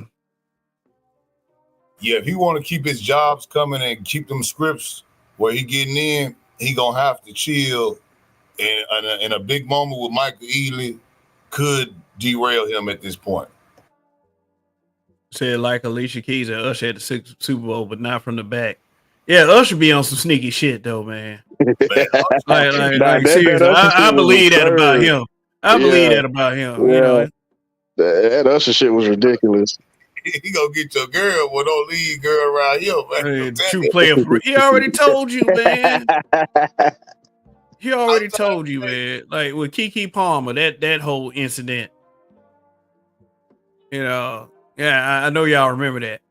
And then Keke Palmer want to show them cheeks. That was insane because like she had that sheer outfit on. I'm talking about Usher, like he just envisioning like he's just like about to bend off. I'm like, man, what you doing, cuz? Like, hey, hold up. Yeah, man. Hey, I'm gonna tell y'all something real quick. The dude told me this is about a woman with a big ass. He said this: you show me a woman with a big ass, I'll show you a dude that's tired of fucking. Alicia Keys is that woman with a big ass. Maybe Swiss Beats gets tired of fucking. So Usher just slips in there and just does her a solid, even if it was for a moment. On national, if in front of everybody. Man, all them Hollywood motherfuckers, they all fucking each other anyway. Yeah. They fucking each other. They doing drugs. They switching up partners always, which is gross. But hey. So I'm just saying, his reaction was like, "Oh no, man, that's all for the show." And because there was so much inflammatory on the internet, he made a subject on it. He said, "Man, it was cool. They both, actors, and they both artists, and they, into their music and performing. That's their deal. Anybody that say anything else is crazy. I'm cool with Usher, man. This and that." And I was like, "See, that's that Hollywood stuff. See, Hollywood." Swiss, you got cucked on the Super Bowl. You got to eat that shit, man. That's all it is to it. Hell yeah. So, because if you're doing that shit privately, it need to be private. It don't need to be on the fucking Super Bowl. Yeah, but hey, it's controversy, bro. Controversy creates cash. It gets it noticed, and I mean, like, because of like new ways to get to people, like social media. Mainstream media got to do some shit every now and again. So, yeah, Ray Hama, said they also be in those secret parties. Yeah, man. Well, they got some footage of that shit, man. That's why the motherfucker be performing forever. Like the motherfucker don't ever retire. I mean, for real, Cyndi Lauper was still performing. The fuck? Yeah. The fuck are you doing? Like you old. Motherfuckers mad at Diddy. Oh shit. There's a lot of worse shit out there than Diddy. So it was a lot of dudes riding for Swiss too. Yeah, of course. Like, sometimes black men get tired of being embarrassed. So, they probably took aim at Alicia Keys, oh man, there ain't no wife, man. What the fuck she doing, man? Like, I understand that celebrities play by a different set of rules. I understand that. They don't play by our rules. They own new levels of money and attention. So, I mean, a drug that's even more potent than social media. So, the motherfuckers are likely to do anything. So, yeah, but when it comes, when it relates to our situations, then we make it relatable to us. And I do understand that, because what would you do in that situation? Your lady went down on another guy like that at the level y'all at? No, that's unacceptable. Don't let no motherfucker do you like that. You show the world you love me, bitch. You can't do that. No, I don't want you. Yeah, that's like open, you know what I'm saying, disrespect on a high level. Yeah, it is. But like I said, celebrities play by a different set of rules. So I take that as such. I mean, they probably at a party later anyway. And then Swiss was like, come on, man. Like, don't do that. Man, let me just take Alicia in the bathroom one time. All right, man. But, man, don't be doing that in public for real, man. Shit. They all over social media with that shit, man. Yeah. But it's generating cash. Shoot. You liken it to if your wife was a high paid actress and she's got to go in here and do a sex scene. In this script, she took the script and to see the sex scene, you know what I'm saying? And then you like, okay, you reading this shit, your wife do a sex scene. Well, who is she gonna be having sex with? You know what I'm saying? I mean, but seriously though, man. Seriously, that's just like porn people, and shit, man. You might well not be jealous, man. But look, I'm like, shit, she don't want to be having sex with Pookie, you know what I'm saying, the crackhead or something, you know what I'm saying? Like, was you a crack bitch? Like you know what I'm saying? It's gotta be, something like to pay the money. Yeah, it's Hollywood. She gonna have to act it out. So if you are a performer, you acting out, yeah. But it's like that. Them Hollywood couples break up all the time though. They break up all the time. They hook up with other people, and a lot of that could be due to, shit like that. I mean, shoot, Brad and Angelina ain't together no more. And they was talking all that shit back in the days, but that Ben and J-Lo just broke up again. Because J-Lo got more rings than fucking Bill Russell at this point, man. Yeah, man. She's the modern day Elizabeth Taylor. Elizabeth Taylor had a bunch of rings. Shoot. I mean, she potent, bro. They potent, but you can't deal with them for too long. You got some women you gotta have in small doses. And I mean, J-Lo and Elizabeth Taylor and Kim Kardashian, small doses. And the sad part about it is that they exuberate a presence, so nobody, people won't catch it till it's too fucking late. They and then you know what? Some men, because they got money and nobody ever see anything else about them, they are content with being Mr. Right Now. Well, it's fun while it lasted, but I get to go travel the world again and get more bitches, like they be wanting us to do in this space. Tell them how to get more bitches. I can't do it, man. I mean, shit, you got to figure that out for yourself. But celebrities, though, different rules. Women who are entertainers, period, are red flags. You mean like Glorilla and Sexy Red and plants, industry plants. Megan Thee Stallion. Cause Megan Thee Stallion be all over commercials now. Like she is. If there's a commercial for her to be on, she is on that motherfucker. Like, and many would see her as a red flag. I don't know why. I mean, Tory Wilson. No, Tory. Talking about Tory Lanez. Tory Lanez, yeah, Tory Lanez. Yeah, I mean, shit. If you can at least entertain, like, hey, yeah, I mean, Glorilla is embarrassing, but like, if she got some joints, it's like, all right, I can at least listen to the shit. Damn, I can't even listen to Sexy Red shit. No, I can't listen to Glorilla shit, man. It was like one or two songs was enough. I mean, I do understand, like, a lot of them got some riding ass beats, like, but like, I'm not gonna. You never catch me bumping Sexy Red or Glorilla unless people don't know it's Glorilla. I mean, the song got to be that good. But I mean, like the music you were playing earlier, man. HCP used to have some of the best beats, man. You feel me? And you can look now. If you can go from the Cardi B's, you can go. I mean, she didn't sample so much of DJ Paul and Juicy J and them work. it's ridiculous. I mean, the whole songs.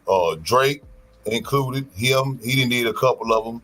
You know what I'm saying? I mean, a lot of 21 Savage at the Who Run It Challenge, everybody came out because everybody was using their beats. And to be honest, that's where that sound came from. You know what I'm saying? Yeah. They made that, you know, they have taken that now and then put it on the women, you know, and rest in peace to Gangsta Boo. You know, we had some gangster chicks that was really rapping like with some street energy, you know what I'm saying? Oh yeah. I mean, like that would be an argument I would use, man. That, you know, they were never locked out the industry like that, and they had a chance to say their own shit. And then, you know, when people use that fucking rap argument, oh man, all they did was disrespect women. There were plenty of female rappers. Right. Like that's why I get tired of the goddamn virtue signaling. And I mean, they were saying all kinds of shit just like the guys. So when it's time to be treated equally, deal on that bullshit. Man, you just hate women. Oh man, you just feel some way about women. Shit, like you guys don't have a memory worth of shit. It's so crazy. I'm listening to the radio, bro, and we got two main stations, really like four, but two main ones. And it got to the point where I was clicking on the radio and I heard the Sexy Red song, and then I went to the other radio station and the Sexy Red song was on again. And then I went back to the other station. I'm like, man, they playing at the same time. It was like almost synced up. I said, man, and it's in rotation like every hour. Yeah. Some of them go by a program, you know, based on the demand of the song itself. Excuse me. Yeah. It's ridiculous because they forcing it down the top 100. You know, but they using the beats, man. You know what I'm saying? Them songs that is catchy. Hypnotized Camp used to put together some melodic hits. It was craziness being spoke, yeah, but we didn't go out and do everything they said on them albums. You know what I'm saying? Like, yeah. Let me go ahead. How they doing it now is like they living out these old rap lyrics. You see what I'm saying? And the lyrics ain't talking about nothing. So they living out, and it get worse every time they do it. If you want to if you want to get a message to these youngsters, man, you put it on a beat, and then, you know, they'll think it's a good idea. Like but let me answer this. King Kai AMV said Lil Mama was different, but she fucked up the bag with Jay-Z. You talking about jumping on stage? Talking about I was feeling New York, you know, so I had to get up there. Just yeah, she did. Yeah, she did herself a disservice there. You know, so I hear you. But him and Alicia Keys involved again. Like, you know, Empire State of Mind. Then, you know, Lil Mama jumped up there. It was just New York for me. It was New York, and you know. Yeah, I get what you're saying, King Kai. I don't really rock with Lil Mama or Jay-Z, to be honest. So I used to rock with Jay-Z, but you know, that motherfucker look evil these days. That motherfucker look like something that Bram Stoker done wrote. Like, I mean, you know, all you know, success, sure, you know, proud of the brother, but still, you know, I only recently started like rocking with some of the New York shit. If that shit wasn't from the South or West Coast, I wasn't really feeling it when I was growing up. Yeah. Yeah, we listened to Reasonable Doubt, you know what I'm saying? And like, I heard, you know, and when the Blueprint came out, I really liked that. M really showed his ass on that, and he had a lot of good features. And I think that after that, to me, it became like, that was it for me after that, really. I ain't gonna lie. Like, everything else past that. Yeah, I fuck with Reasonable Doubt, but that's about it. Southpaw 2K1 says, question: how can feminists blame men for the misogyny in rap music when current female rappers are exploiting each other? Because that's called sexual freedom. That's called us not telling them what to do with their bodies.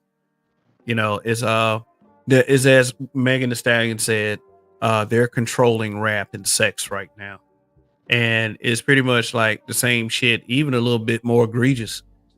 It's like, so I mean, I don't get what the fuck you try to say by saying that. It's about the same damn thing, actually. I mean, except for shoot, I guess they'll look at like the tip drill video when they were sliding like credit cards through ass crack and shit. Yeah. Like, yeah, they're like a lot of two They're like a lot of two live crews, best shit, you know what I'm saying? And BET Uncut, but that hasn't gone on for a while, and they doing it themselves now. Shoot, who could forget that Young Miami Cardi B video? That video was amazing. That's what I'm saying. That's what I'm saying. That BT Uncut and all that, the Tip Drill video, all that, man. Ludacris had a couple of them, man. What I'm saying? The Booty Popping video, I think he had that one on there. All that's tame compared to what they put out on a regular basis. I mean, you got Sukihana. You got Sukihana twerking on 10-year-old boys and shit. Like that shit is disgusting. Yeah. Shit. Damn, what's the chick name? Summer Walker, man. She had a video when she was pregnant. A whole bunch of pregnant friends. I was like, bro, I feel so bad for all the good black women out there. I don't know how y'all gonna beat this image. I mean, it's just like they fucked up our image with rap supposedly because everybody, that's they smoking gun in the conversation about what happened with the black community. It was the rap music. Now they working on the whole. So shit, good luck with that. That's what I got to say because, like, we have women these days to try to defend the indefensible, and I mean, like, this is the results of that shit. So fuck them. That's what I say. Let's see. Y'all heard about Jay dating Rihanna before she was 18? Shit, Foxy Brown too. Yep. Wouldn't surprise me. And Southpaw 2K1 said sounds like self-pimping to me. Sounds like self-pimping to me. Okay. If y'all heard that nerd song, Lap Dance. I was trying to do that, but it didn't work. But I know what you're saying. It is self-pimping, it's why go through the middleman when I can do it myself. That's what it's called. And then like I can play the victim whenever, whenever, because I love it, it's that kind of shit. Kim KMVs, Rihanna's from Barbados, like my family. They kind of don't care about stuff in their islands. Yeah, because people don't think about environment. Not to say that you have to step outside of your morals, your personal morals, in order to adapt to whatever they're doing, because you have the ability to not do that like they do. I'll say it like that. But hey, Ray Hama is dropping a link. Let's see what this link is real quick. They, like I said, they people go by a different set of rules, man. Those folks. Not that I'm trying to dance around an issue or anything. What I think about Andre 3000, LeBron James, Sexy Red, Jerry Lorenzo on Nerves, Haters, and Out of Body. Sexy Red? What? Now, Andre 3. Oh, yeah. Yeah, because I saw a picture of Andre 3000 and Sexy Red together, which is the strangest pairing ever. I mean, but why the fuck is Sexy Red in the room with them? That's just what it is at the end of the day. Not to say that I'm hating on her success or anything, but I mean, like I said, I just find that pairing weird. But it's the industry. It's the industry. It's the industry. I mean, Andre 3000 comes from a higher form of rap music, a much higher form of rap music. LeBron is LeBron. It seemed like he was like, ever since the first days I saw him when he was playing in the McDonald's national basketball game, like they used to have that back in the day. I don't know if they still have it right now. Like they have all the national. Still got it. Oh, okay, yeah. That's where I first saw LeBron James. And I can tell you he wasn't interview trained back then, but once he hit that media, it was LeBron James. I'll say that. So I wouldn't be surprised about LeBron, but Andre 3000, you industry, bruh. So I mean, Outkast has done some of the greatest shit I've ever heard. I'm not gonna discount their place, but industry. Bron ain't hit 10 points yet. He's a nepotism hire. I'm not saying nepotism is wrong, but I mean, that would have been like Patrick Ewing letting in Patrick Ewing Jr. You know, I mean, I don't know if y'all remember Patrick Ewing Jr., but nobody does. Like, there were just some much better players at the time, like Greg Oden. Remember Greg Oden? Looked like a monster. I thought they should have let Bronny get a couple more years in college to get his game up, but like I ain't mad at it. Yeah, no, he wanted to rush Bronny to the NBA so he'd have at least 1 year to play with his son. But that man ain't gonna get no damn court time.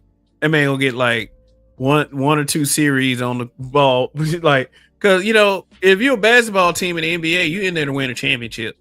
I mean, but Bronny, give it time. Bronny will go through the ritual and he'll come out there like damn doing backflips and making shots and shit, you know, from the 3-point line. So, you know, let's not give up on Bronny yet. But you said Bronny ain't hit 10 points though. I mean, I think Lonzo Ball had 10 points by the end, but like, I don't know. Yeah, just let him get 1 year in and then they can send him to like the sub league or, you know, he'll just be one of them kids. Like Mike Tyson. I read somewhere where Mike Tyson said his son said he wanted to box.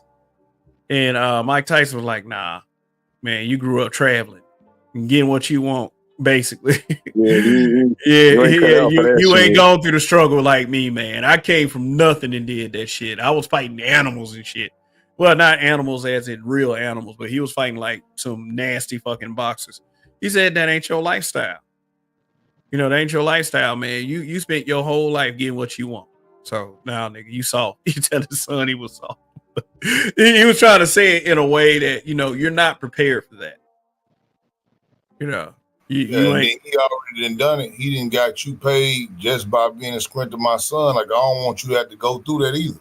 Yeah, and then so what did LeBron come from as opposed to what did Bronny come from? Bronny came from privilege. I don't care what nobody say. LeBron didn't come from privilege, you know. So, I mean, it's just that's why a lot of I'm not gonna say with the exception of people like I would say Steph Curry, but I mean they wasn't no gazillionaires when his dad played. But like is these guys didn't go through the school of hard knocks. I would probably have to say that about, you know, Bronny James. He didn't, and you know, did. You know, Magic Johnson's son. I'm sorry. his son daughter. Oh man. And then they talking about D Wade's son probably gonna end up in the WNBA. I say y'all need to stop saying that shit because that shit gonna happen for real. Nah, it is gonna happen. And I hope he dragged their ass. Oh man. Zion Wade in the WNBA, man, that would be golden. I was like, I hope I have a YouTube channel by then. I hope that motherfucker look like Wilt Chamberlain out there. Man. Oh shit, that motherfucker gonna be scoring like 100 points a game. And then they gonna be wishing for Caitlin Clark. Then man, they gonna be wishing. Oh, I miss Caitlin Clark. But they complaining about, man, the complaining ain't stop. Like, I'm just saying, it's like she's the BGS of the WNBA. Yeah, they hate her. Hey, I don't watch the WNBA. I just be peeping shit on Facebook, and I be like, oh, the chick can play. Oh yeah, but she getting all this time and she getting all this attention. I'm like, yo, you know you getting more money now because this bitch playing, right?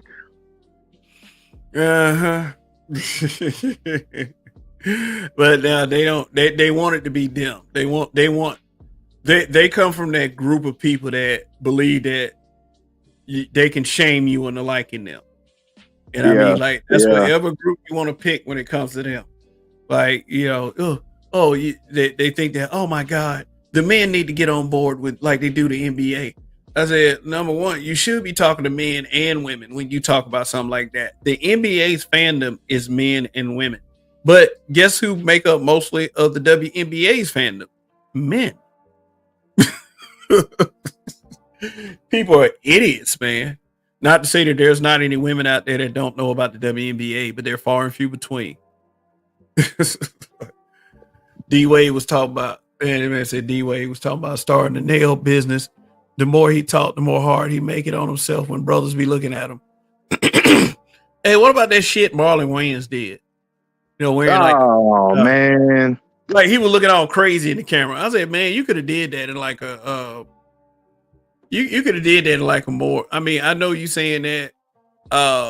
You because your kid is the way they is. You were just sitting out there and supporting your kid, but I mean, bruh, it's like you went kind of overboard. Then you kind of a son husband too.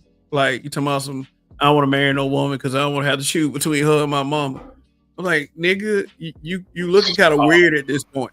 And why is it always they kids, man? You ever notice that? We just named Dwayne Wade. Now we talking about Marlon Wayans.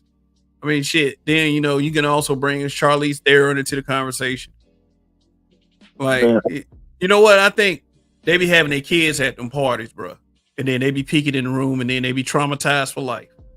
Nah, for real. I don't want to marry a woman because I don't want to choose between her and my mama. My nigga, what is he talking about, bro? Yeah, that's what it is. That's crazy even thinking like that. Like, why would you have to choose? That don't make no sense. And then that motherfucker want to take crazy pictures with rainbow stuff. Like, man, dude, you're doing this to yourself. Bro waving a flag, literally. Like, yo, what? Yeah, like he somebody said something to him in the comment section, and then like they reported it like he was being a hero. Like, man, look, I wish I could have my daughter fuck you one of her strap-ons. I'm like, how old is your daughter?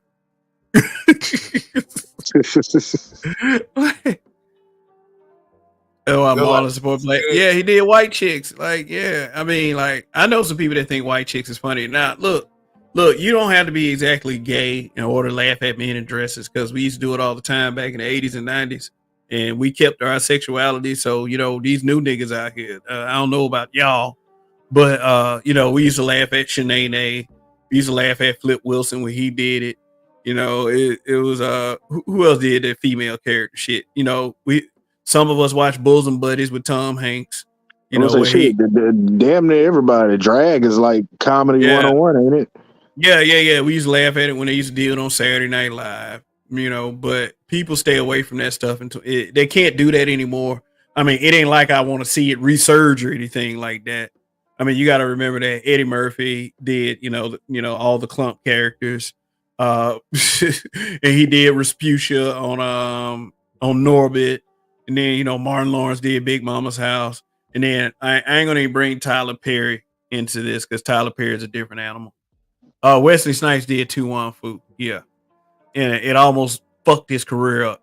Like, seriously, I mean, we forget the other two. One of them dead, Patrick Swayze, and then John Leguizamo, who, he had to go underground for a little bit. Then he researched in John Wick and a couple of other projects. But Milton Berle used to do it back in the 1950s.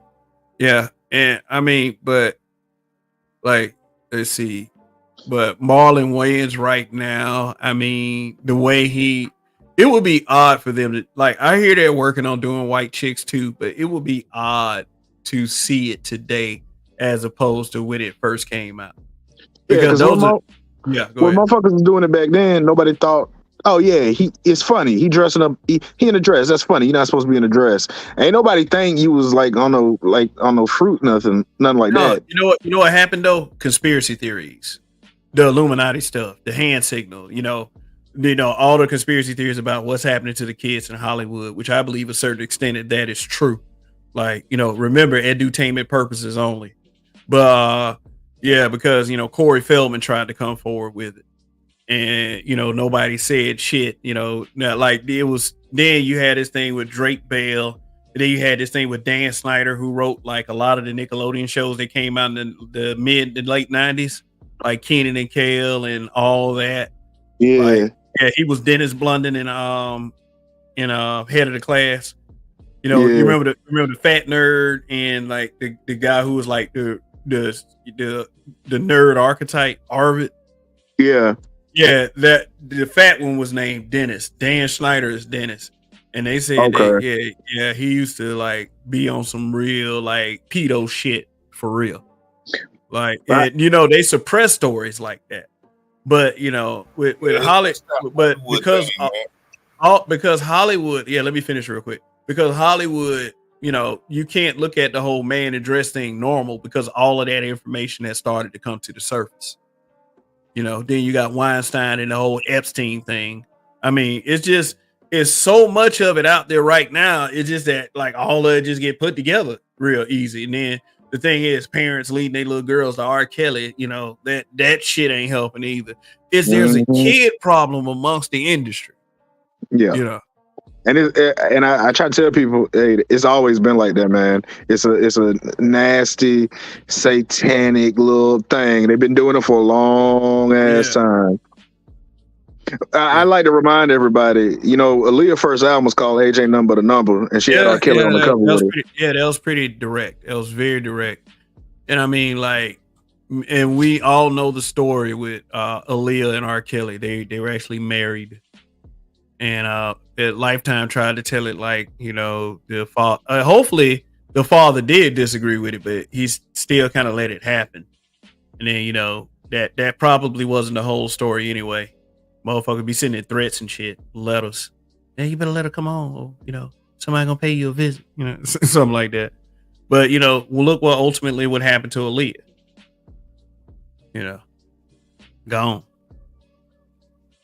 So there's some, you right, man. There's some real, like, really spooky shit going on in the confines of Hollywood. And, you know, I would never, ever want to, if I could be somewhat like just live comfortably, I'll be okay without a camera in my face all the time. And, you know, motherfuckers having videotapes of motherfuckers making them work forever. You know, I'd rather not know any of that life, you know, at all. Because it just seems like it comes with a very heavy price, and that price may literally be your soul. You know, like I said, you see a lot of them do that, man. And I hear the people that say, you know, Kelly was just, you know, doing what he do to the kids, whatever he got going on. The family members should be also prosecuted. And I say, yeah, that's true. If whatever happened was facts, you know. Facts. If that happened to your kids, you should be also, you know, held culpable for that. You know what I mean? So when I hear people that's like, oh, well, no, because that's, you know, insert famous person name here, you know, they start to be, well, okay, well, it's them. So, you know, that's where we have the problem, because you have to separate the person. Because now you want that person, while as they driving in front of the high school, you know what I'm saying, going to see what's up with the kids at the high school. Yeah. I mean, that's something that should definitely have a stop put to it immediately. You know, grown ass man trying to see what the girls doing on a high school campus. That motherfucker need to be dragged out and beaten. Like, you know, I'm dead ass serious, man. Hey, and, real shit. Shit, when I was coming up, it was common. High school, a nigga pull up 24, 25, 26 years old. Oh, yeah. When I was in high school, I used to see that shit. You know, guys coming up in like cars that you know they paying for per month. I mean, I could at least deduce that. And then, you know, some of the girls that were prettier and a little thicker used to always get picked up. Facts. Yeah. I mean, yeah, those girls thought that. I mean, then, you know, you see them too. Then you see 2-3 years later, like 2-3 years after high school, man, motherfucker got chunky as fuck. And three babies by three niggas. Chunky and depressed. Like, I mean, you had a chance to be great, but you. I be looking, I say, oh, that's her? I'm like, that's the same girl? Nah. No, because like for real. I mean, I don't mean to put these girls down, man, but they have this thing where, you know, grown ass square booty women who ain't got shit going for themselves tell them that, oh yeah, you mature 3-4 years faster than boys. You know, these niggas stupid. You need somebody, you need a real man and all other shit. Then they get with somebody like 10-15 years they senior to screw their goddamn head up, and then they end up like little piggies and shit. Like, I've seen that happen quite a few times. Like, I would say. And I mean, like, people are the product of their choices. I'm not claiming to be perfect or anything like that. But I mean, like, ain't no use you getting sad and shit because you made that choice. Like, shit, you made that choice. You chose to look up and emulate some dumb bitches that didn't look, you know, that like they even fit that part. Most of them bitches be getting that shit off them damn battle axe ass white women on TV. Like, it's just that's just that's just what it is. And then they spread this information to the younger ones, and the younger ones spread the information to the younger ones, and it's the cycle continues. And, you know, that's just, you know, something we gotta look out for. So it's gotten exponentially worse. So now you got guys out here like, look, I'm just gonna be focused on my purpose, which is the right thing for those guys to do. You know, because the way we grew up, we were told that we had to give our all into trying to get somebody. You know, instead of focusing on ourselves, it wasn't focus on ourselves first, then go get somebody. It was go get somebody, and then all that shit will fall into place. You can build together. Like, man, these aren't builders, man. I mean, you know, they'll say that about us, that we build. We still know how to build. You know, that's just what it is at the end of the day. I mean, you know, if you're saying men aren't building, black men aren't building, is just that the black men that you want aren't dealing with you. They don't want to deal with you. You know, there are black men out there that are building, and there's still black men out there that are supplying opportunities to people. People just don't want to pay any attention to that shit because, you know, they some jealous ass niggas. Or, you know, they want that image that was put to them, you know, about the black man by white, WS sources. You know, let's say WS. So, you know, if they choose to adopt such philosophies, then they deserve everything they motherfucking get. I don't give a damn about you once you do that. You know, and I, you know, like I said the other night, if you know your man cheating and you stay with him, I do not feel sorry for you. I don't feel sorry for you. You know that nigga cheating. You know them nigga. I mean, just like a lot of the girls, you know, they know a guy with multiple baby mamas. You know, they really view him as verified dick, so they'll get pregnant by that nigga too, thinking that they're the exception. You are the product of your fucking choices. I mean, if you are an adult, I like your boy said earlier, I don't feel sorry for you at all. You made that choice, you know, and then most people go by nigga rules. So it's like, according to them, you know, according to everybody else, there's nothing we could have did about that anyway. But, you know, the first thing these bitches and some of these simps want to throw up is what black men do it. Nah, bitch. Nah, you made that decision. The people keep pushing this message that the decision was out of our hands anyway. So when it's time to be out of our hands, like you motherfuckers want it to be, then why, how do the rules differ now? Right. You know? It's like forced accountability for something that you had no parts of. Yeah. You know what I'm saying? You know, I'm not going to take hold of that because I didn't have no parts of that. You know what I mean? And that's how they wanted it. They wanted it like that's how they set it up. Because otherwise, it would not be set up that way. It'd be if people that make the equality, you know, argument. Well, if it was, why don't you see not one solid brother like a Dr. T, who they could go and get easily, and Dr. T he's got a whole syllabus online for free that you can go and people don't care about that because people don't care about actual information, man. You know, I'm not saying that to tell you brothers to give up. I'm not saying that to say that Dr. T should give up. But when you are going by a society of nigga rules, they do not care about actual information. You know, they'll dismiss it. They'll I don't give a shit, man. You know, man, like I said, but put that information out there, man. That's what I say. I say any information is good information. Yeah, square booty, Ray Hammer. Yeah, square booty. It's them bitches that sit up there and tell them little girls who still got hope. Man, these niggas ain't shit out here. You need to watch for this, that, and the other. Man, all they want is your cootie. All they want is like, get the fuck out of here. I mean, shit. I mean, if it Shakanulu, if it annoys them, I don't care. It's like people are easily annoyed and tired of seeing facts and shit, man. Keep annoying the motherfuckers till they pop. Torture their asses. Shit. But anyway, I'm just being that way. I mean, you know, I know what's up. So what up, new? But anyway, let me see. No, okay. Well, I think we stayed on topic. No smoke for the middle age. I'm a middle-aged man that doesn't get any smoke. And I'm cool with that because, like I said, it allows me to act like my age. I mean, don't nobody come up here anyway. And it's not something I'm really hoping for. It's something that I just observed having a smoke show. You know, so, you know, like I was saying, what was it last night I was saying, like, or was it tonight I was saying, you know, I'm getting old. I mean, it's like maybe I should engage a little bit more. Go to other places, hop on other panels, just to see what happens. You know what I'm saying? Yeah. I mean, like I'm not intimidated by anyone because, I mean, I like to prove points. I mean, whatever that point is, I can prove a point by being quiet.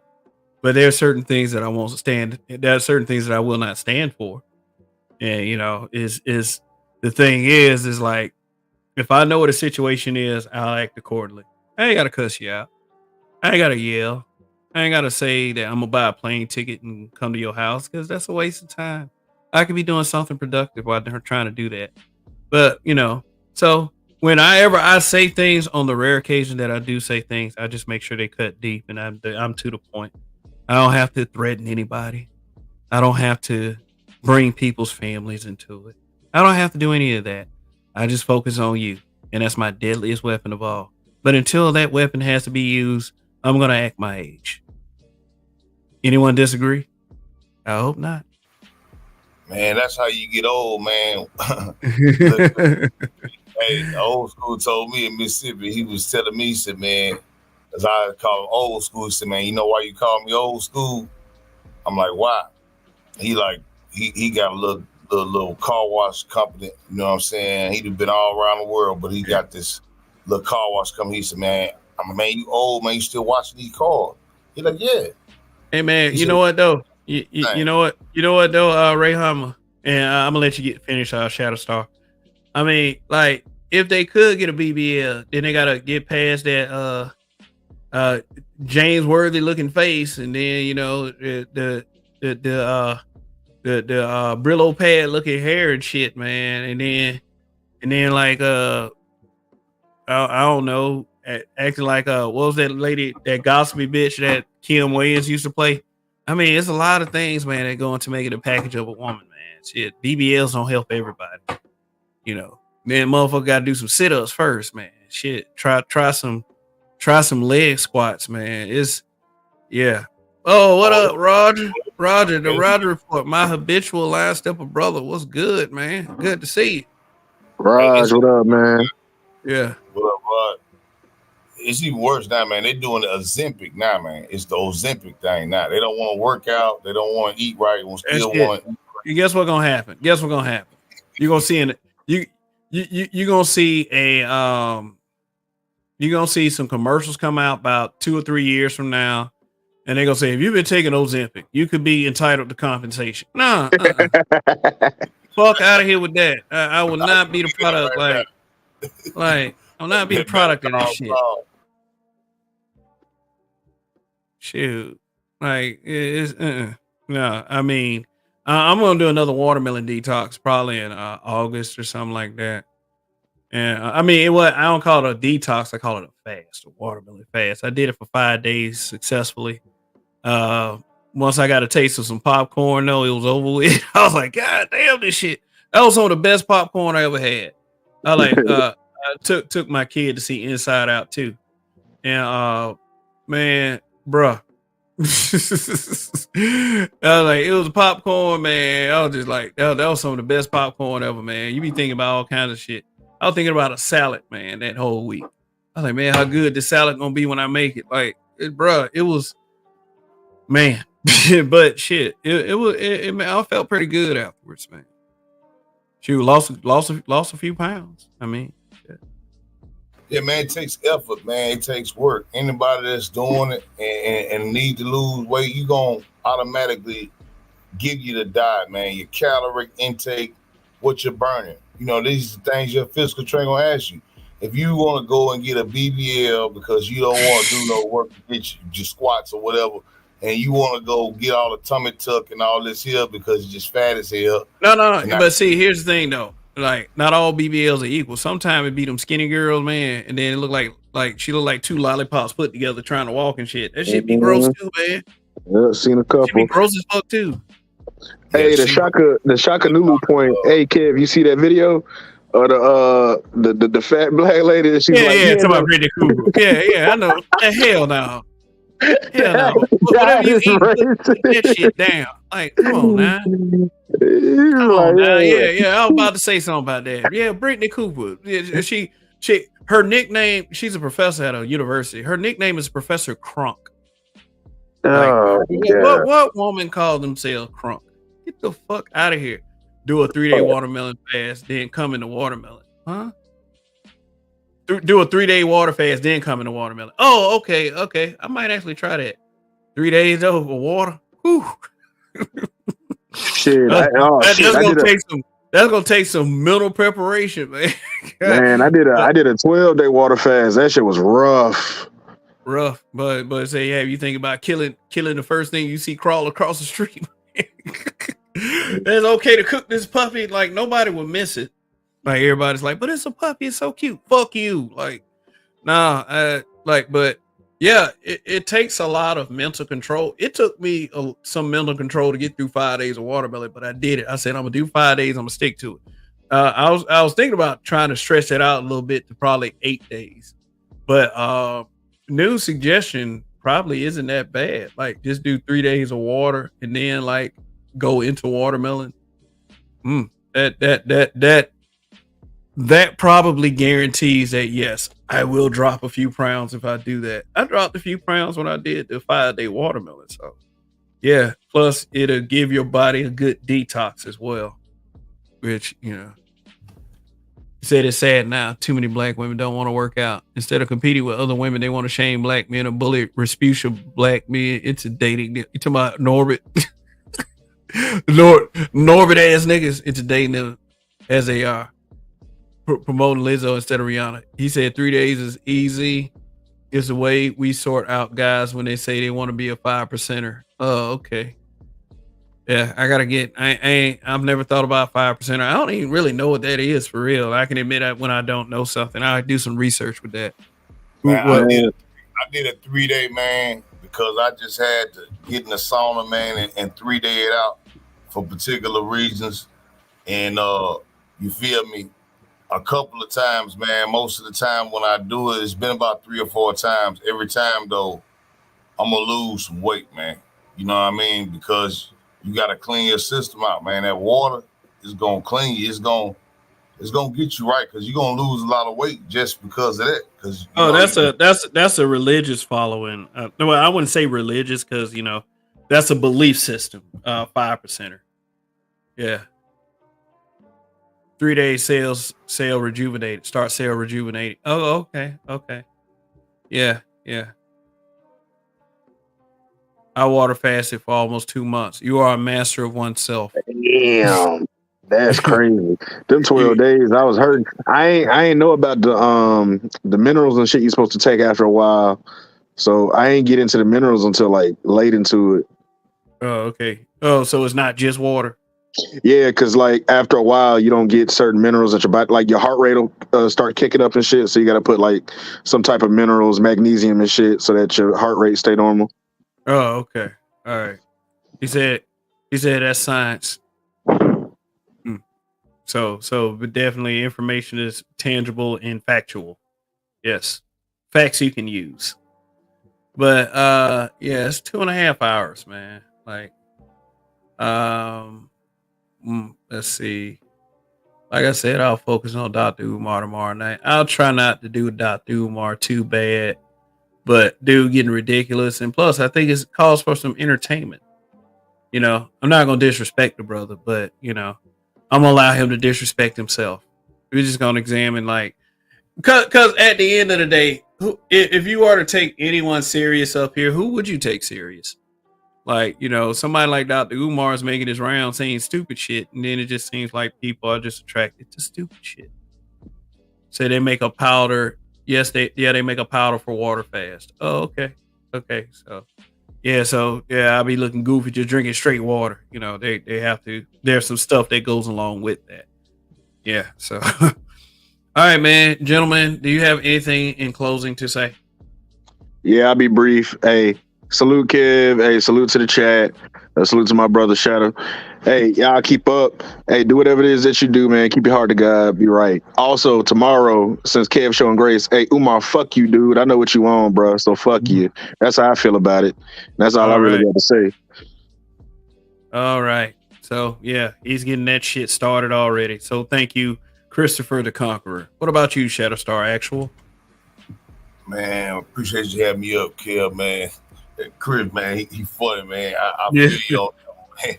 Hey, all I gotta say is earlier what you had said, just to harp on that, bro.